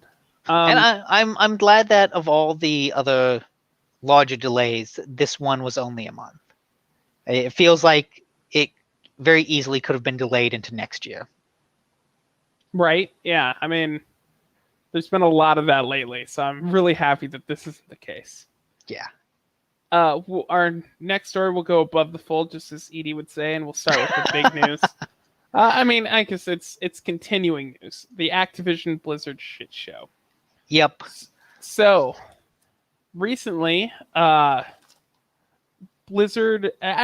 rather, is being a lawsuit has been filed against them by a work group and a group that is working with them called the Code CWA. The work group is called A Better ABK, which stands for A Better Activision Blizzard King. Code CWA's campaign to organize digital employees.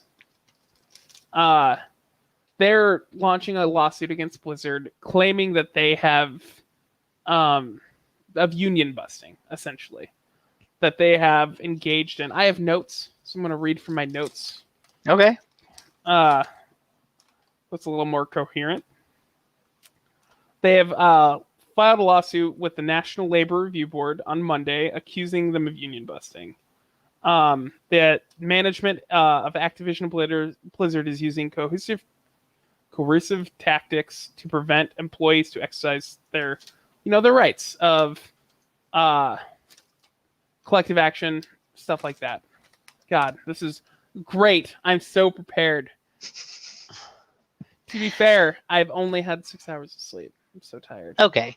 But yeah, like they are basically saying that some managers and people are going around saying, hey, don't talk about your wages with other people. Don't talk about like this other stuff with other people. And that some people have been, their performance has been called into question over the past couple weeks. And they're saying it's very clearly a retaliatory move. That, Yeah. oh, we're gonna criticize your performance this week. That way we can fire you next week and say it was due to your performance and not because you're talking about your wages.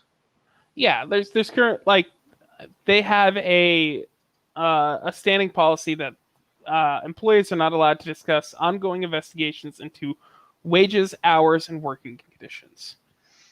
Which is objectively not true. Like, you can totally discuss all that stuff with your coworkers. And the way they're enforcing this is leveraging their social media policy, their surveillance of employees. I'm guessing either by other employees telling on them, being snitches, or like actually reviewing cameras and stuff in the office of people like gathering and talking about this stuff. And then finally through employee interrogations. And they're using that to try and punish employees. This is so bad that some of the A Better ABK work group that exists in the company has either left the organization, gone silent, or just straight up left the company because they have been retaliated against. And it is causing people to get scared. Yeah, so just more awfulness coming from Activision. It seems like they are going the route a lot of corporations do of when they get into trouble, you fire a couple high-profile people, and then that's it. If they win this lawsuit, CWA, Code CWA, thinks that this would be a big milestone, and it would set precedent so that no employees would be intimidated into not like forced arbitration. Mhm. If they manage to succeed in this, it yes, no, it gives these coercive tactics a permission. legal avenue. Yeah, it's like, oh, look, even though California is trying to sue you for these reasons, you can like kind of force your employees not to cooperate. This would be a big step moving forward, because if Activision tried to do this again, I don't think they're going to let unions like happen. I mean, they hired that law firm that like is known for union busting. Yeah, like, And I don't think there'll be a union, but you would hope that there's some more change and that Activision wouldn't respond to we're being sued for like the worst public relations and harassment debacle in gaming history with shut up, don't talk about it, don't say anything else. The other option is like to let your employees collectivize. And no matter how much of a shit show this becomes, it will pass. Like Diablo 2 is coming out. Blizzard is still going to sell that game like crazy. And Unfortunately. all of this bad press will eventually die down. It's happened in the industry before. It'll happen again.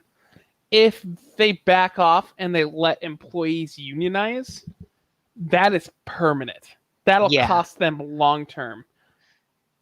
And that is what they don't want to do.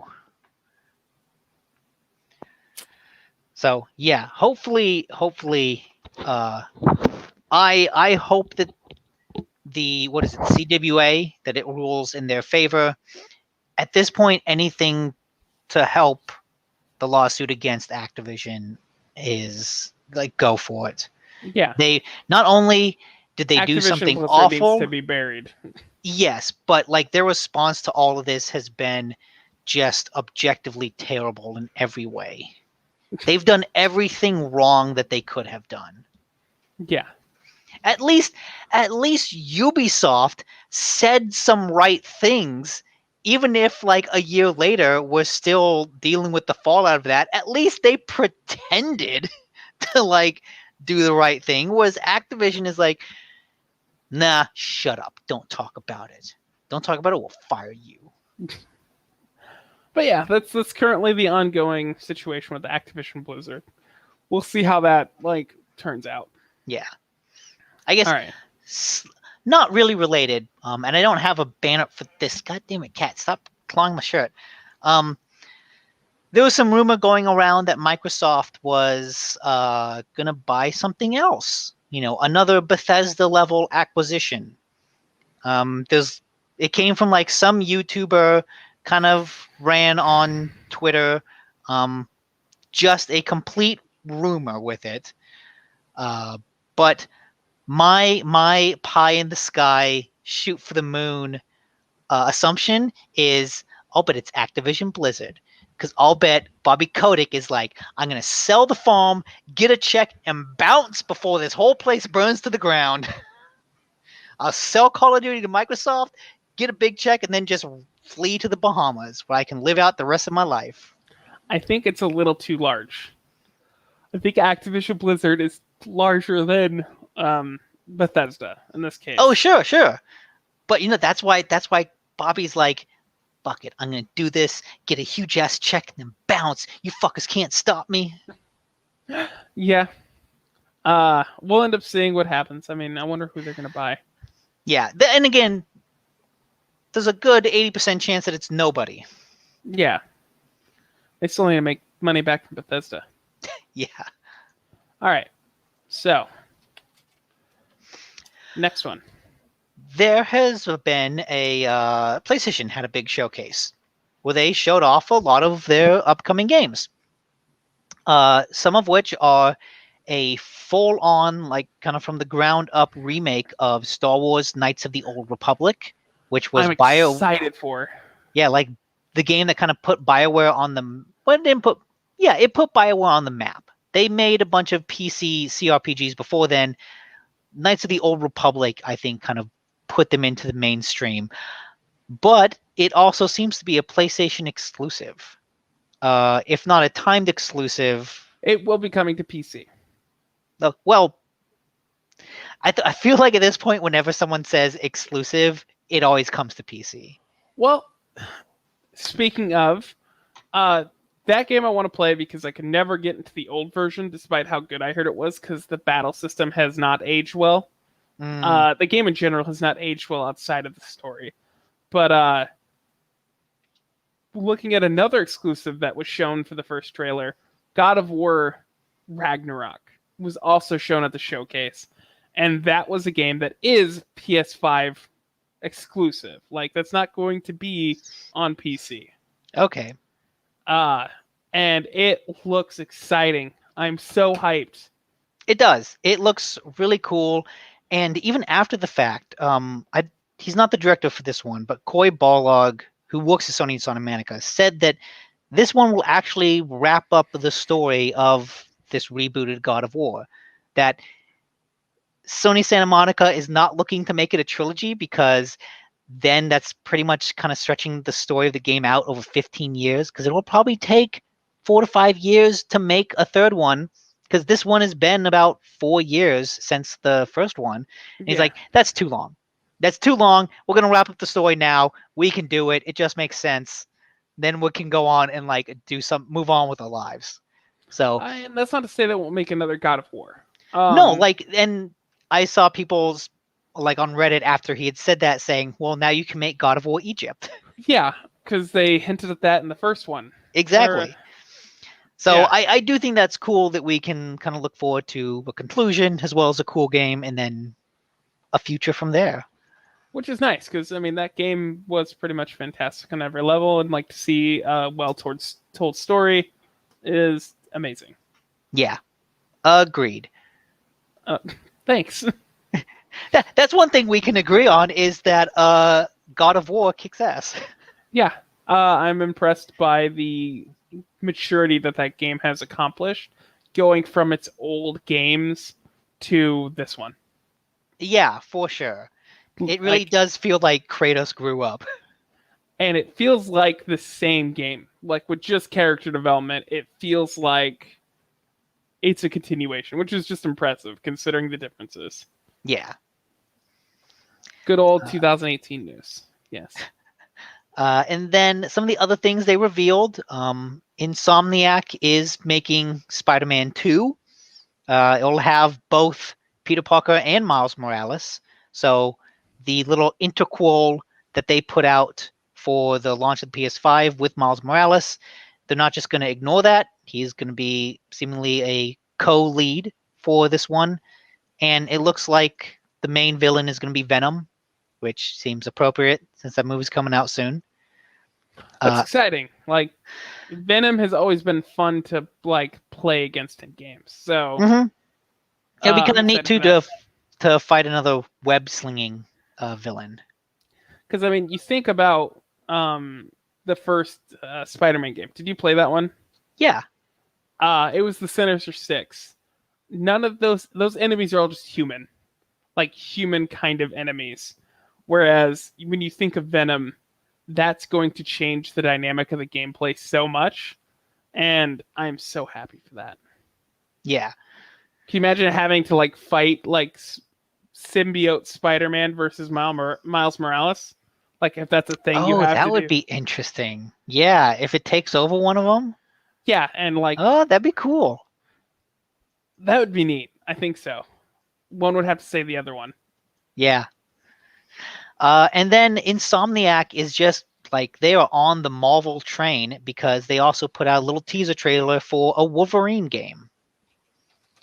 We don't have anything about it other than an announcement, but you know, if Insomniac hit it really big with Spider-Man, and so if they want to do Wolverine next, I'm kind of like, yeah, go for it. Like, whatever they want to do. I saw people freaking about like, oh, there's a Wolverine game. There's already been a Wolverine game. The X-Men Origins Wolverine game that came out with the movie was actually fantastic. I heard that it was a pretty decent game. Yes, it was amazing. Like, you could actually see chunks of your body get ripped out, and like you see the adamantium skeleton, and then you just slowly heal over. Oh, that's pretty cool. Oh man, those kind of healing effects on like a PlayStation 5? Yeah. That would be really cool. I mean, yeah, it'll be fun. If Insomniac's been pretty much just nailing it. So yeah. Anything that they come out with so far, they've gotten hype from me. And so then we got another look at Tiny Tina's Wonderland, which is sort of the fantasy Borderlands. Which it looks fantastic. Yeah, it looks like a fantasy Borderlands, and Borderlands 2 Tiny Tina's Castle was the best thing about Borderlands 2. I never did play that one, but I've heard that it's the best expansion. It took the craziness of Borderlands and then added in the craziness of like changing things in like real time with a tabletop game. So you'll be fighting this boss, and then they'll be like, wait, no, it's this now. And like poof, it's gone, and here comes a new boss that's like now pink and fluffy. Like it used that imagination. Like this game is in your imagination to its benefit. Yeah, And like Tina could change whatever she wants on the fly, and it's fine. Yeah. In the Tiny Tina's castle, you meet the Dwarf King, and Brick's like, I punch him. You what? I punch him. Boom, nat 20. Yeah, he explodes. And then like you play later into the game, and like her script is like, the son of the Dwarf King thanks you and tells you to wait. You killed his father. Attack! I want more of that. It uses that craziness really well. And I think you'll get more of that based on the trailer. And Yeah. I don't know if this was in the trailer or afterwards, but I read that you're going to create your own character instead of in Borderlands where you choose a character. Like this is the full-on, D&D style. Create your character. Oh, that's kind of exciting. Mm-hmm. How it'd be cool to mix and match characters. Man, that seems like it's its own game at that point. Yeah, I mean it is its own game because it's not Borderlands; it's Tiny Tina's Wonderlands. So wait, are you saying it's not like an expansion? No, it's a full-on its own standalone game. I thought it was an expansion of Borderlands 3. No, it's more of a spin-off. Okay, I'm excited for that. Hell yeah. Yeah. All right. Like, I hope it does better than the pre-sequel did. Yeah. That's kind of where I fell off of Borderlands. It was an okay game. And then I think the only other big thing they showed off... Well, no. They showed off a game called Project Eve, which I don't know if that's the working title or the official title.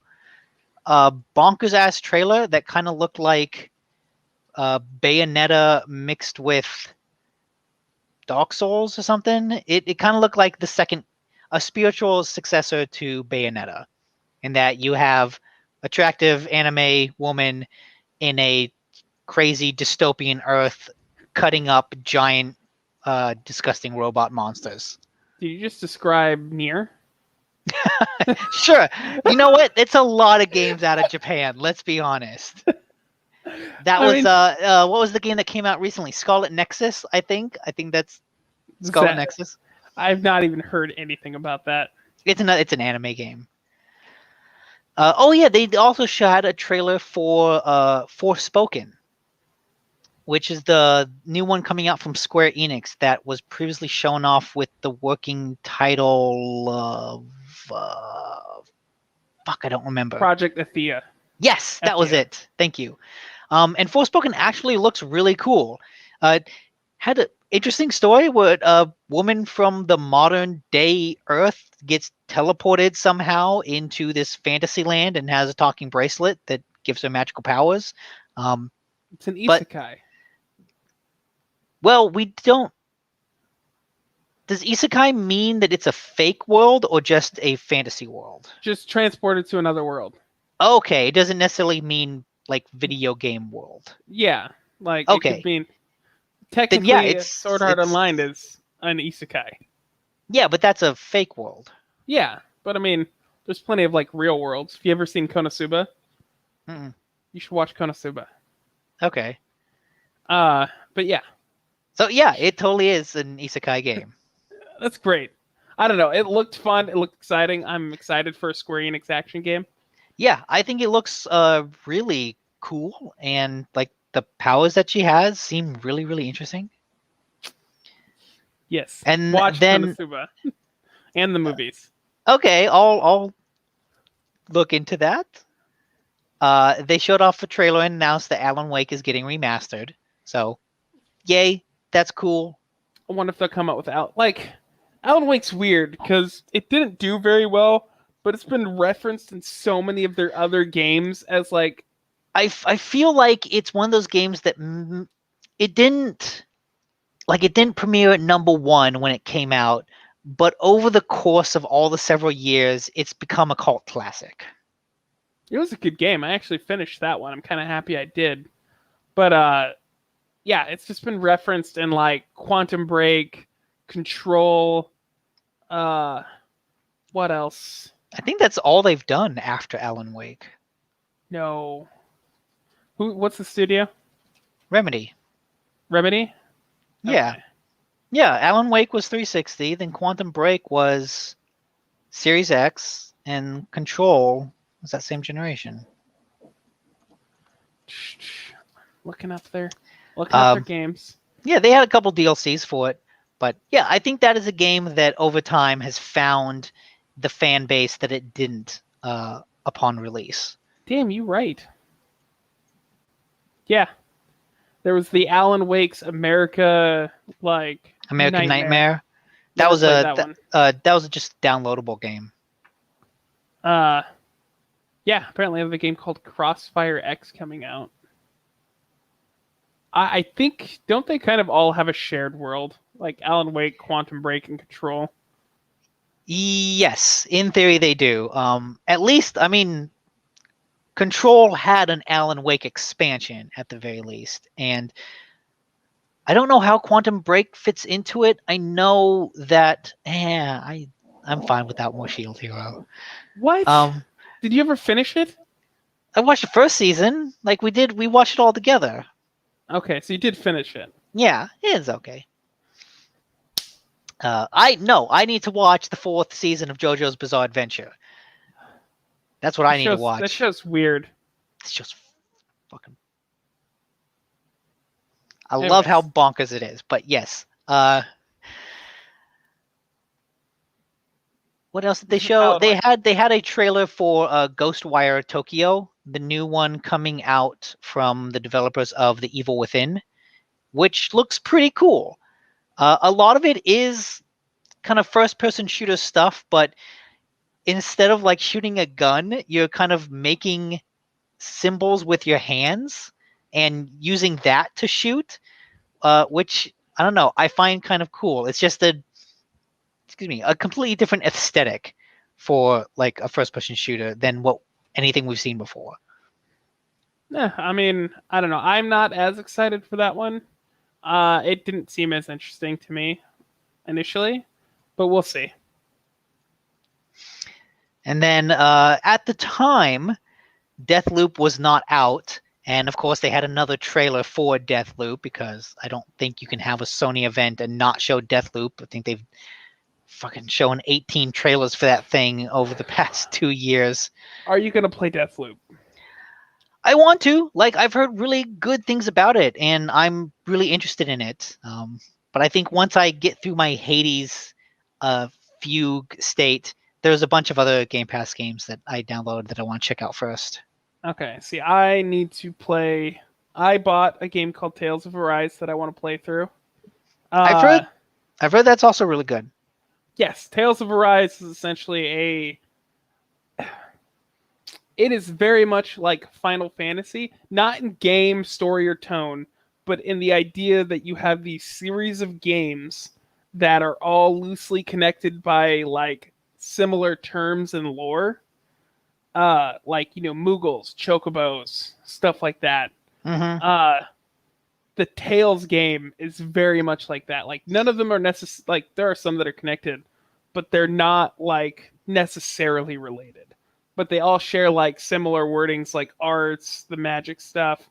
Like, it's I need to get through that, and I still need to finish Cyberpunk before I could. All before Back for Blood comes out, because I'm still hyped for that. Oh yeah, that's October. So finish all those. If I still have time, I'll buy Deathloop before I get into Back for Blood. That's true. Just quit your job and just do nothing but play games. It's all good. Yeah. Go back to what I was doing before. It works. Yeah. And then I think the other most interesting thing they showed is a game called Chia? TCHIA.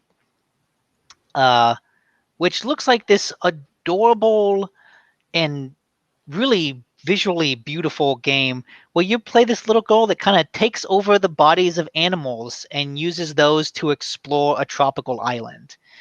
And It looks really sweet, really cute, really charming, and in a lot of ways, it looks like a cute indie adventure with like the budget of a giant AAA studio behind it, which is always, I think, really cool.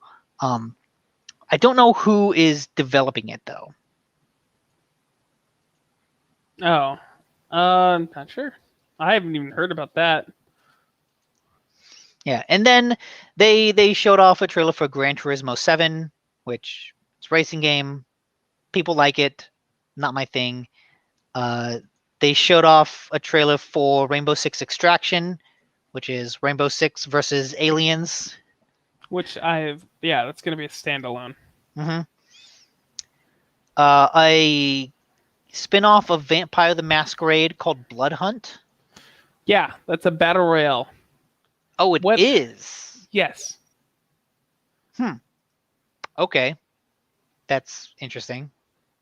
You didn't. Yeah. I know people were really hyped for Vampire the Masquerade 2, but then I think that hit some development troubles and it's been seriously delayed. But then there's other Vampire the Masquerade spin-offs that have been releasing, and a lot of them feel like real cheap games. I mean, a battle royale is kind of like shovelware at this point. It's an Yeah. asset flip. Okay. I don't know if this is the case, but we'll see. Yeah, I know it's out and it has mixed reviews on Steam. Oh, okay. Oh, it's already out. Yes. And in the chat, AC Race says that Awakeb is the developer of Chia. AWACEB. Never heard of them. Yeah, don't. But hey, they got the game shown off at a PlayStation Showcase, so that's cool. So yeah, a couple neat things to look forward to. Another thing you can look forward to from PlayStation is that at this point, the PS5 has gotten a pretty significant software update that gives you just several cool new features. People will finally be able to access games and media directly off of their expanded storage. So you can now just run things from the extended storage instead of always having to copy it into the internal drive. 3D audio, which is something that Sony really hyped about the PlayStation 5, is now they are able to implement it through built-in TV speakers as opposed to just headphones, which I'm looking forward to because TV speakers are all I have. So now I can kind of see what this fancy new sound is that they've been talking about. The control center on the UI, which is like the little thing that appears when you hit the home screen, that can be customized. So you can kind of change around the icons. It's a little bit easier to send messages to people. The PS4 and PS5 version of the same game will get separate slots in like your library, which when you're trying to deal with different versions of the same game, when they're from the same icon, that gets really confusing. So this is just a nice little way to clean up the UI. A couple other things. PlayStation Now, users can choose between streaming the 720p and 1080p version of the game, which is neat. There's a trophy tracker that'll make it easier to track progress on trophies. But I think the biggest update is being able to run things off of expanded storage and 3D audio being able to use for built-in TV speakers. Yeah, I need to go back and play a PlayStation game so I can see what the new sound is like. If you'll even notice, I have trouble noticing Yeah, I that know. kind of stuff. Same here. My former roommate, he had like a cool ass 3D speaker system set up where you've got the bass things behind you. Yeah. And whenever he showed it off to people, he would always show off the opening of The Last of Us when like the zombies first attack and everything goes to hell. And it was so cool because there's a moment in that intro where like you're in Joel's apartment and you see there's an explosion outside. Like he's looking through his window and you can see a big explosion outside, like way in the distance. With that set up, it literally sounds like there was an explosion outside the window way in the distance. Like, it blows up, and I look out the window like, wait, did that come from outside? Oh no, that was the game. So, a cool 3D sound system, like, it can change your life. I've never had one. For a brief moment there, I got to experience it, and then never again. So my hope is that maybe I'll report back next week. My hope is that this update for PlayStation can capture that somewhat, at least a Yeah. little bit. Okay, that's pretty cool. Like Yeah. that actually sounds cool. Alright. In other PlayStation news, you can now emulate PS4 games on the PC. This is something that people have been working on for a while. It's kind of important for the state of game preservation that emulators eventually get up to that generation. But I guess this thing called Spine, it only works in Linux at this point. And there's a number of, big steps you got to work through in order to get PS4 games running on your PC. So it's not quite at the level of PS1 or 2 games. Like, you're not going to buy a retro console and be able to play, say, PlayStation 4 games. But, it's making progress. So Which is that's cool. surprising because like PS4 games or PS4 emulation, like that's not that long ago. Like, Yeah, that's last generation. I mean, Yeah. technically still this generation. Let's be honest. so I'm wondering how well it's going to perform. Yeah, I didn't read far enough in this thing to know if like there's a review of how it works. Oh, it says that so far games like Dead Cells and Stardew Valley perform surprisingly well. Well, that's not like saying a lot though, because both of those games are. Yes, they're low end, but they're all running on the emulator. Like, they're not Yeah. just running through Steam. You're running the PS4 version of these games. I want to see something like God of War. Yeah. Like big in titles. Typically, it's going to be the first person titles that you want to see. Okay, and it looks like the emulator isn't yet able to run the super high-end AAA games yet. Okay, So it's still a ways off. Yeah, That's cool. It's like a proof of concept. We've got it working, like in Linux. It can run these 2D indie games. Proof of concept for now. Yeah. Neat. Yeah. Well, to really bring up the mood, I want to go into my next story, which is fuck Konami. Oh, okay. Yeah. So Konami had a game called Pro Evolution Soccer. I think it's like the only thing outside of. It's not gotcha. What with the ball with it goes. Gotcha. No. Pinko? Pachinko. Yeah. That's what it is. Konami is like big into the pachinko parlors. Yes, and it's not that who cares about them, AC Wraith. It's just that they're kind of low power graphically speaking. Like, yeah, it's more proof of concept for the PS4 emulation. Like, you're not playing those games on the PS4 emulator because you want to play those games. It's more, oh shit, we actually got this working. I want to see some high end stuff. That's all. But yeah. So yeah, Konami has this soccer game, and I don't really know how well it does. Clearly, not nearly as good as like EA's FIFA. Mm-hmm. Like that kind of has the market, but they currently like scrapped Pro Soccer, and they have reinvented it as, let me find the exact, eFootball. And it's going to be a free-to-play soccer game that's going to have essentially microtransactions that you can buy loot packs to get characters to build your team. So it's a gotcha soccer game. It is a gotcha soccer game. This is from Kotaku, and even they mentioned that it's essentially a gotcha game. To their credit, if you get one of the players, you can't re-get them. So, like, if you're doing loot boxes, apparently it's like $80. This is why fuck Konami, though. They are letting you pre-buy, like pre-order loot boxes for the game that comes out September 30th, but you can't open them till mid-November when they become usable. But the game comes out in September, you said. September 30th, and you can't use the loot boxes that you can pre-order right now till mid-November. Why can't you use the loot boxes? I don't know. When when they're releasing the game, it's going to have cross-generational play and local matches only for matchmaking. But in mid-November, it'll open up to like cross-play for everyone. So I don't know if this is like a soft release for the game, and then like that's going to like fully unveil in November.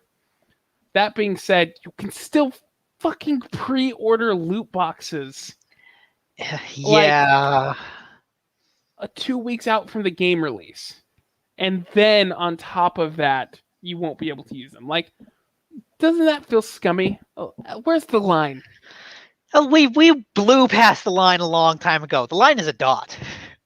I have not seen a lot come out of Konami lately that's been like, oh, I can't wait for that. Like, Metal Gear Solid was their last, like, when they got rid of Kojima, it almost seemed like they gave up on any real game making. I keep waiting to hear something, and we've heard whispers about like them giving the rights to someone else.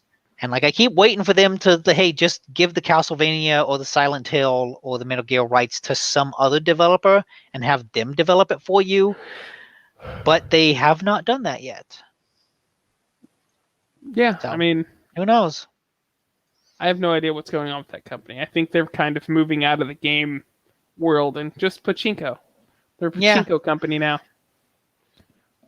Eventually, it'll be a pachinko gotcha game where you have to get different balls to go down there to drop down a thing.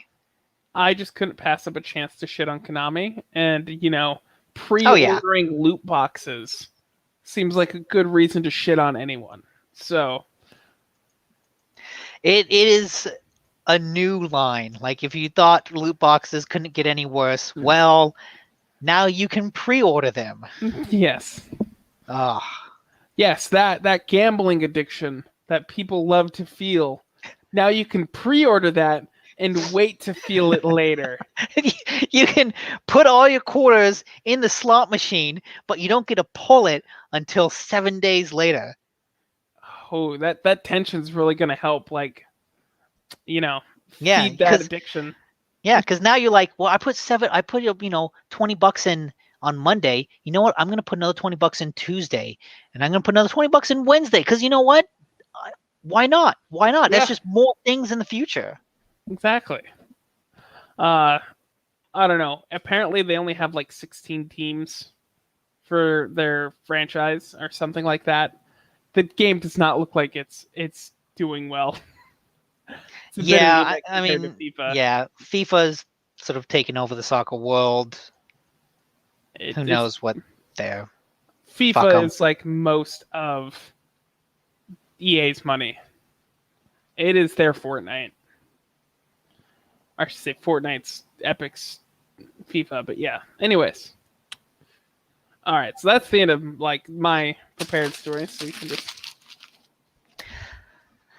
well, going back to PlayStation news, Sony has acquired a couple developers, but no one on the level of Bethesda. They've acquired Firesprite Limited, which is a UK developer that's made a game called The Playroom, which is mainly a tech demo for VR. So they're buying someone to make a VR game, basically. They're not looking for the big acquisitions of existing IP. They're looking to buy someone who can then make much more specific things for them. At least that's my assumption. They also came out with a game called The Persistence, which I've never heard. Oh, it's PlayStation VR. Yeah. Okay, another VR game. So yeah. Well, I mean that tracks, considering that they have they've invested in the new controllers. They may be like buckling up to go in on VR. Yeah, because we've heard I think a couple months ago we talked about the new controllers and how advanced they would be, and the new PlayStation VR. It makes sense that they would kind of stock up on VR developers, and also that they would buy an indie developer for all intents and purposes for this, because I don't think they have the money that Microsoft does to throw around. They're more like buying people to bolster their already really, really solid internal development more than they are. Microsoft basically, I think, at the end of the last generation, they didn't have much internal stuff. Yeah. And so they needed to go on an acquisition spree because they just needed developers. Whereas Sony, between Santa Monica, Naughty Dog, Insomniac. yeah, they just bought Insomniac. Like that was sort of their biggest acquisition, which makes sense because Insomniac's made PlayStation only games for a lot. It's like Sony feels much more targeted in its acquisitions, whereas Microsoft is like, fucking buy it all. Well, because I mean, they Buy have everything. Microsoft now has a platform for everything, like with the Game Pass. Yes, So that's true too. Get They everything. want your subscription money. They could throw 600 games worth of shovelware on Xbox Pass, and they'll pay for that. Like, if as long as they know that you have Bethesda games, they know you'll play. Like, yeah. I wonder what they're going to plan to do. Like, again, it seems like they're going for the cheap console VR route. I think it's going to do better than, like, the Kinect, which is just a sad mark in Xbox's history now. Yeah. If I didn't know there was another update for PSVR coming, I would probably buy a PSVR headset. My plan is still to get one for PC, so I like VR seems more fun than Kinect. Yeah, and I had a Kinect, and there wasn't a whole lot you could do with it. I played Fruit Ninja on it. I don't want to bring up the disconnect because it's so sad. Like I remember 2 to 3 years where it was just connect. This is the future of gaming, and then just never again. Yep. Actually, I think Fruit Ninja might be one of the best Kinect games. It is. Oh, it absolutely is. Mm. All right. In interesting news, Marty O'Donnell, who was the composer for Destiny, well, he was the composer for Destiny, but then at some point he was taken off the project, and Bungie brought in I don't know if they were owned by Activision at this point, but Bungie brought in someone else to like completely redo the music. And so Marty O'Donnell kind of had this library of songs that he couldn't do anything with. He started posting those songs to YouTube, or no, to his Spotify. YouTube as well.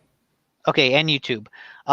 Bungie did not appreciate that, and they took him to court over it, and the court has now ruled in favor of Bungie and says that Marty O'Donnell now owes Bungie $100,000. Well, see, what had happened was early on he was fired for what he said was no reason.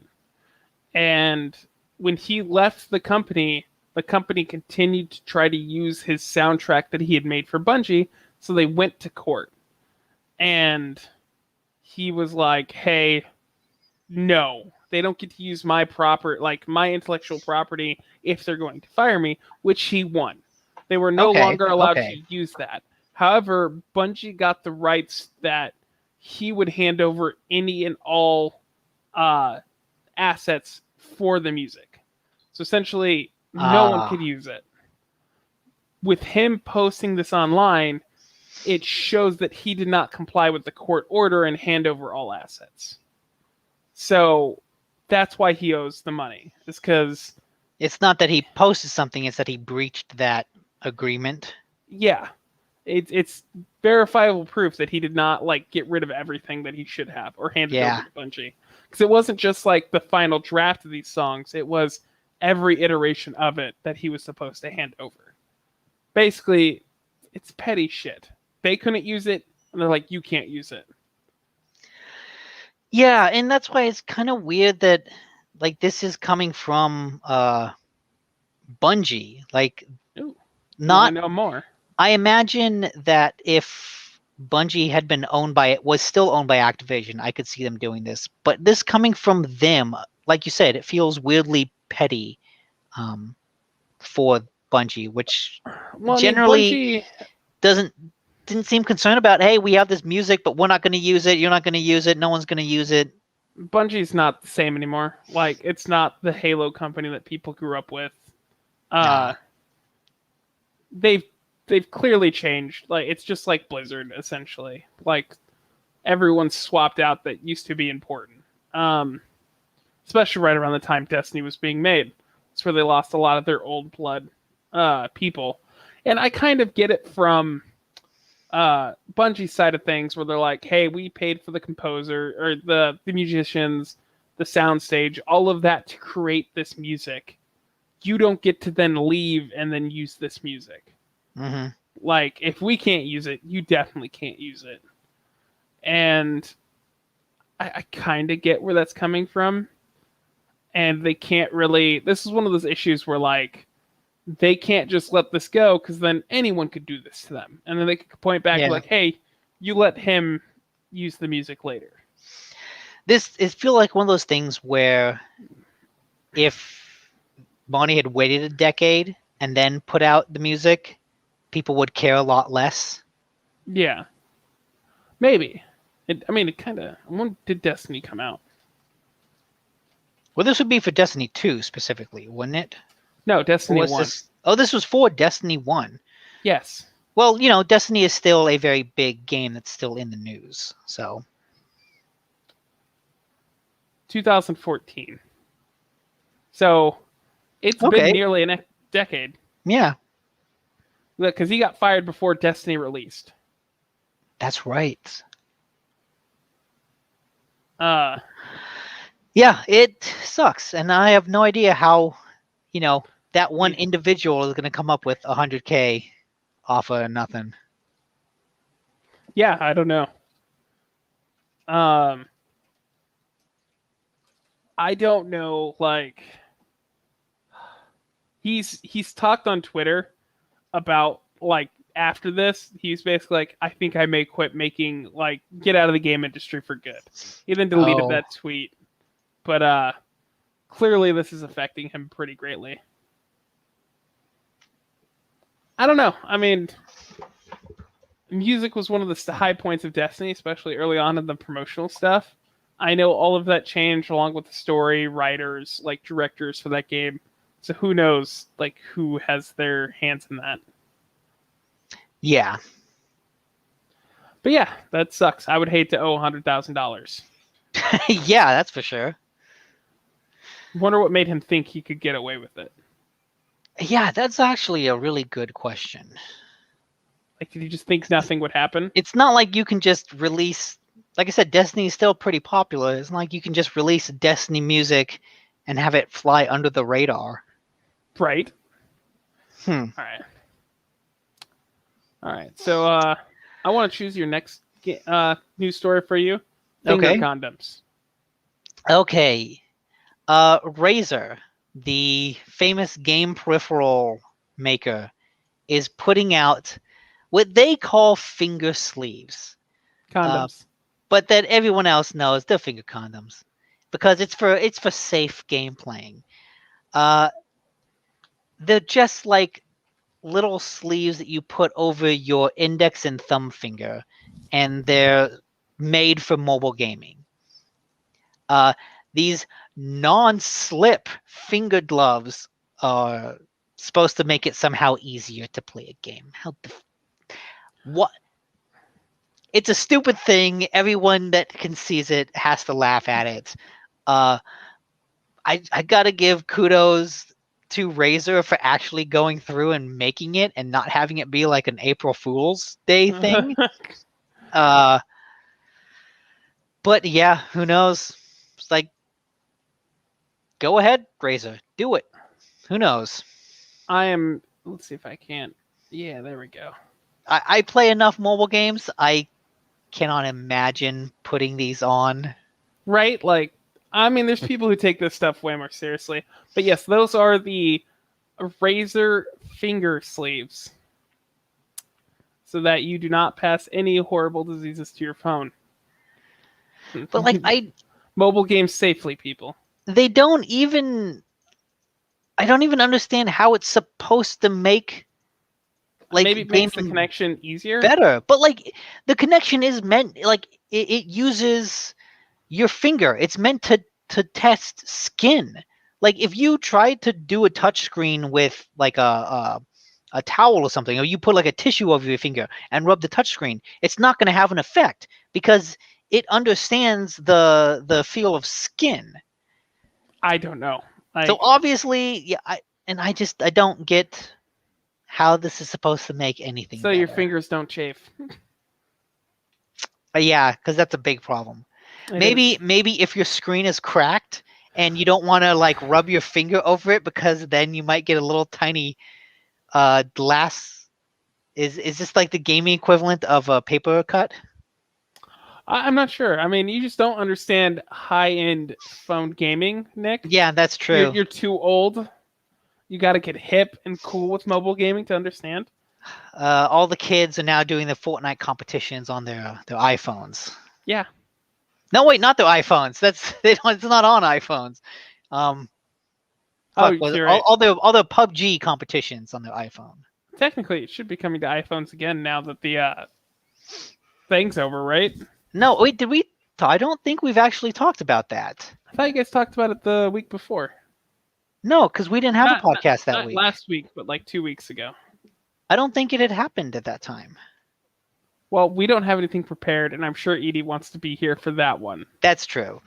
I'll just say, like, from what I understand, no, Apple does not have to let them back on.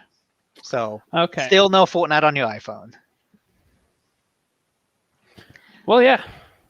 All right. But maybe sometime in the future you could play Fortnite on Luna, which is Amazon's streaming service. Yeah, you know. Yeah. Amazon is rolling out a family tier plan for their Luna streaming service. They're now giving anyone with a Prime subscription a free trial for Luna.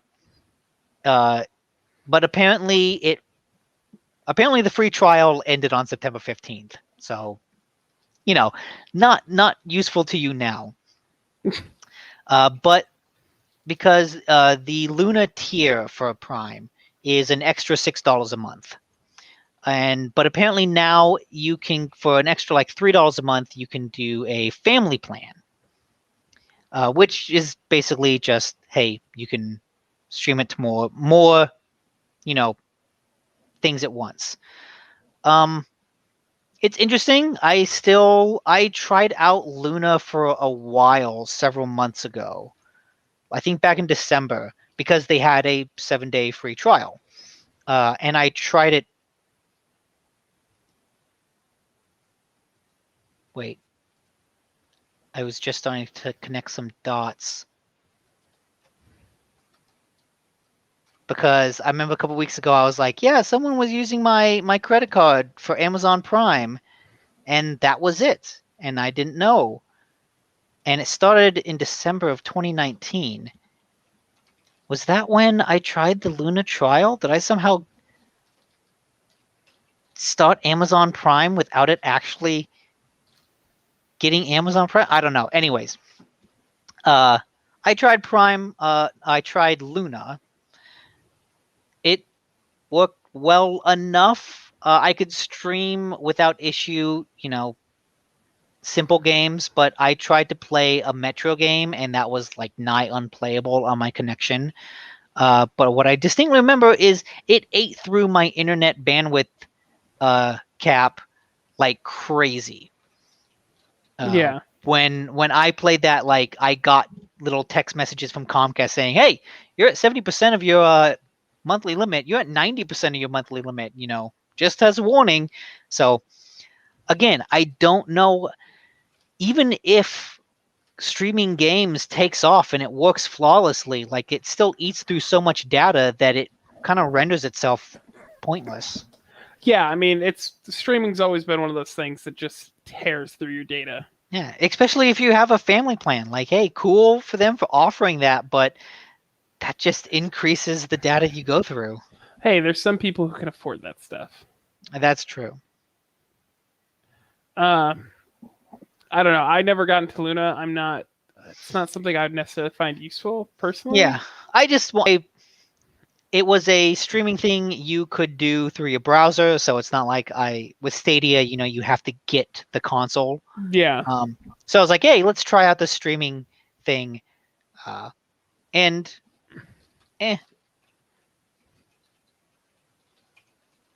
So yeah, that's all I have.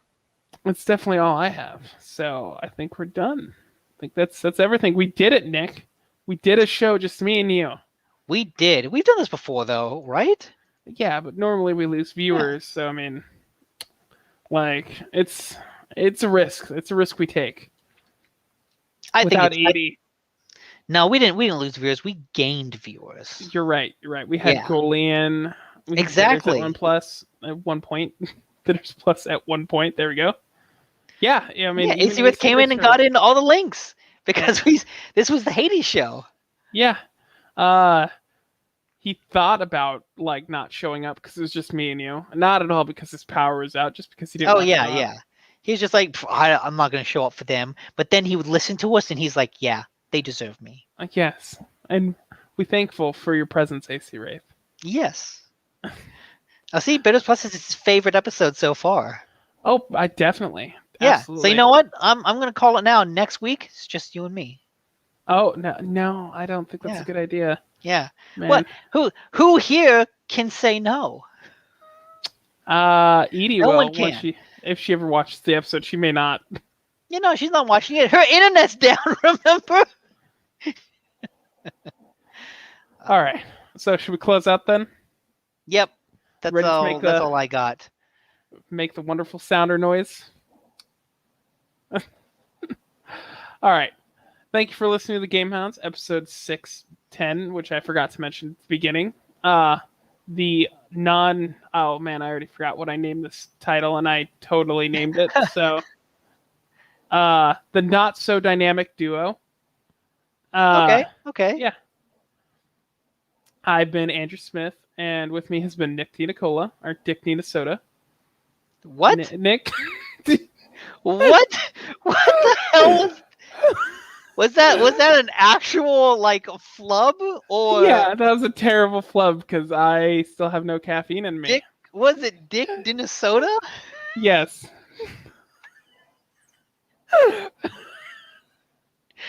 I put the D the wrong spot. Anyways, going on, especially from that. Ways to get a hold of us at gamehounds.net is our website, and gamehounds@gmail.com is our email. Record the show live every Sunday at 2 p.m. Pacific and 5 p.m. Eastern on Facebook, YouTube, and Twitch.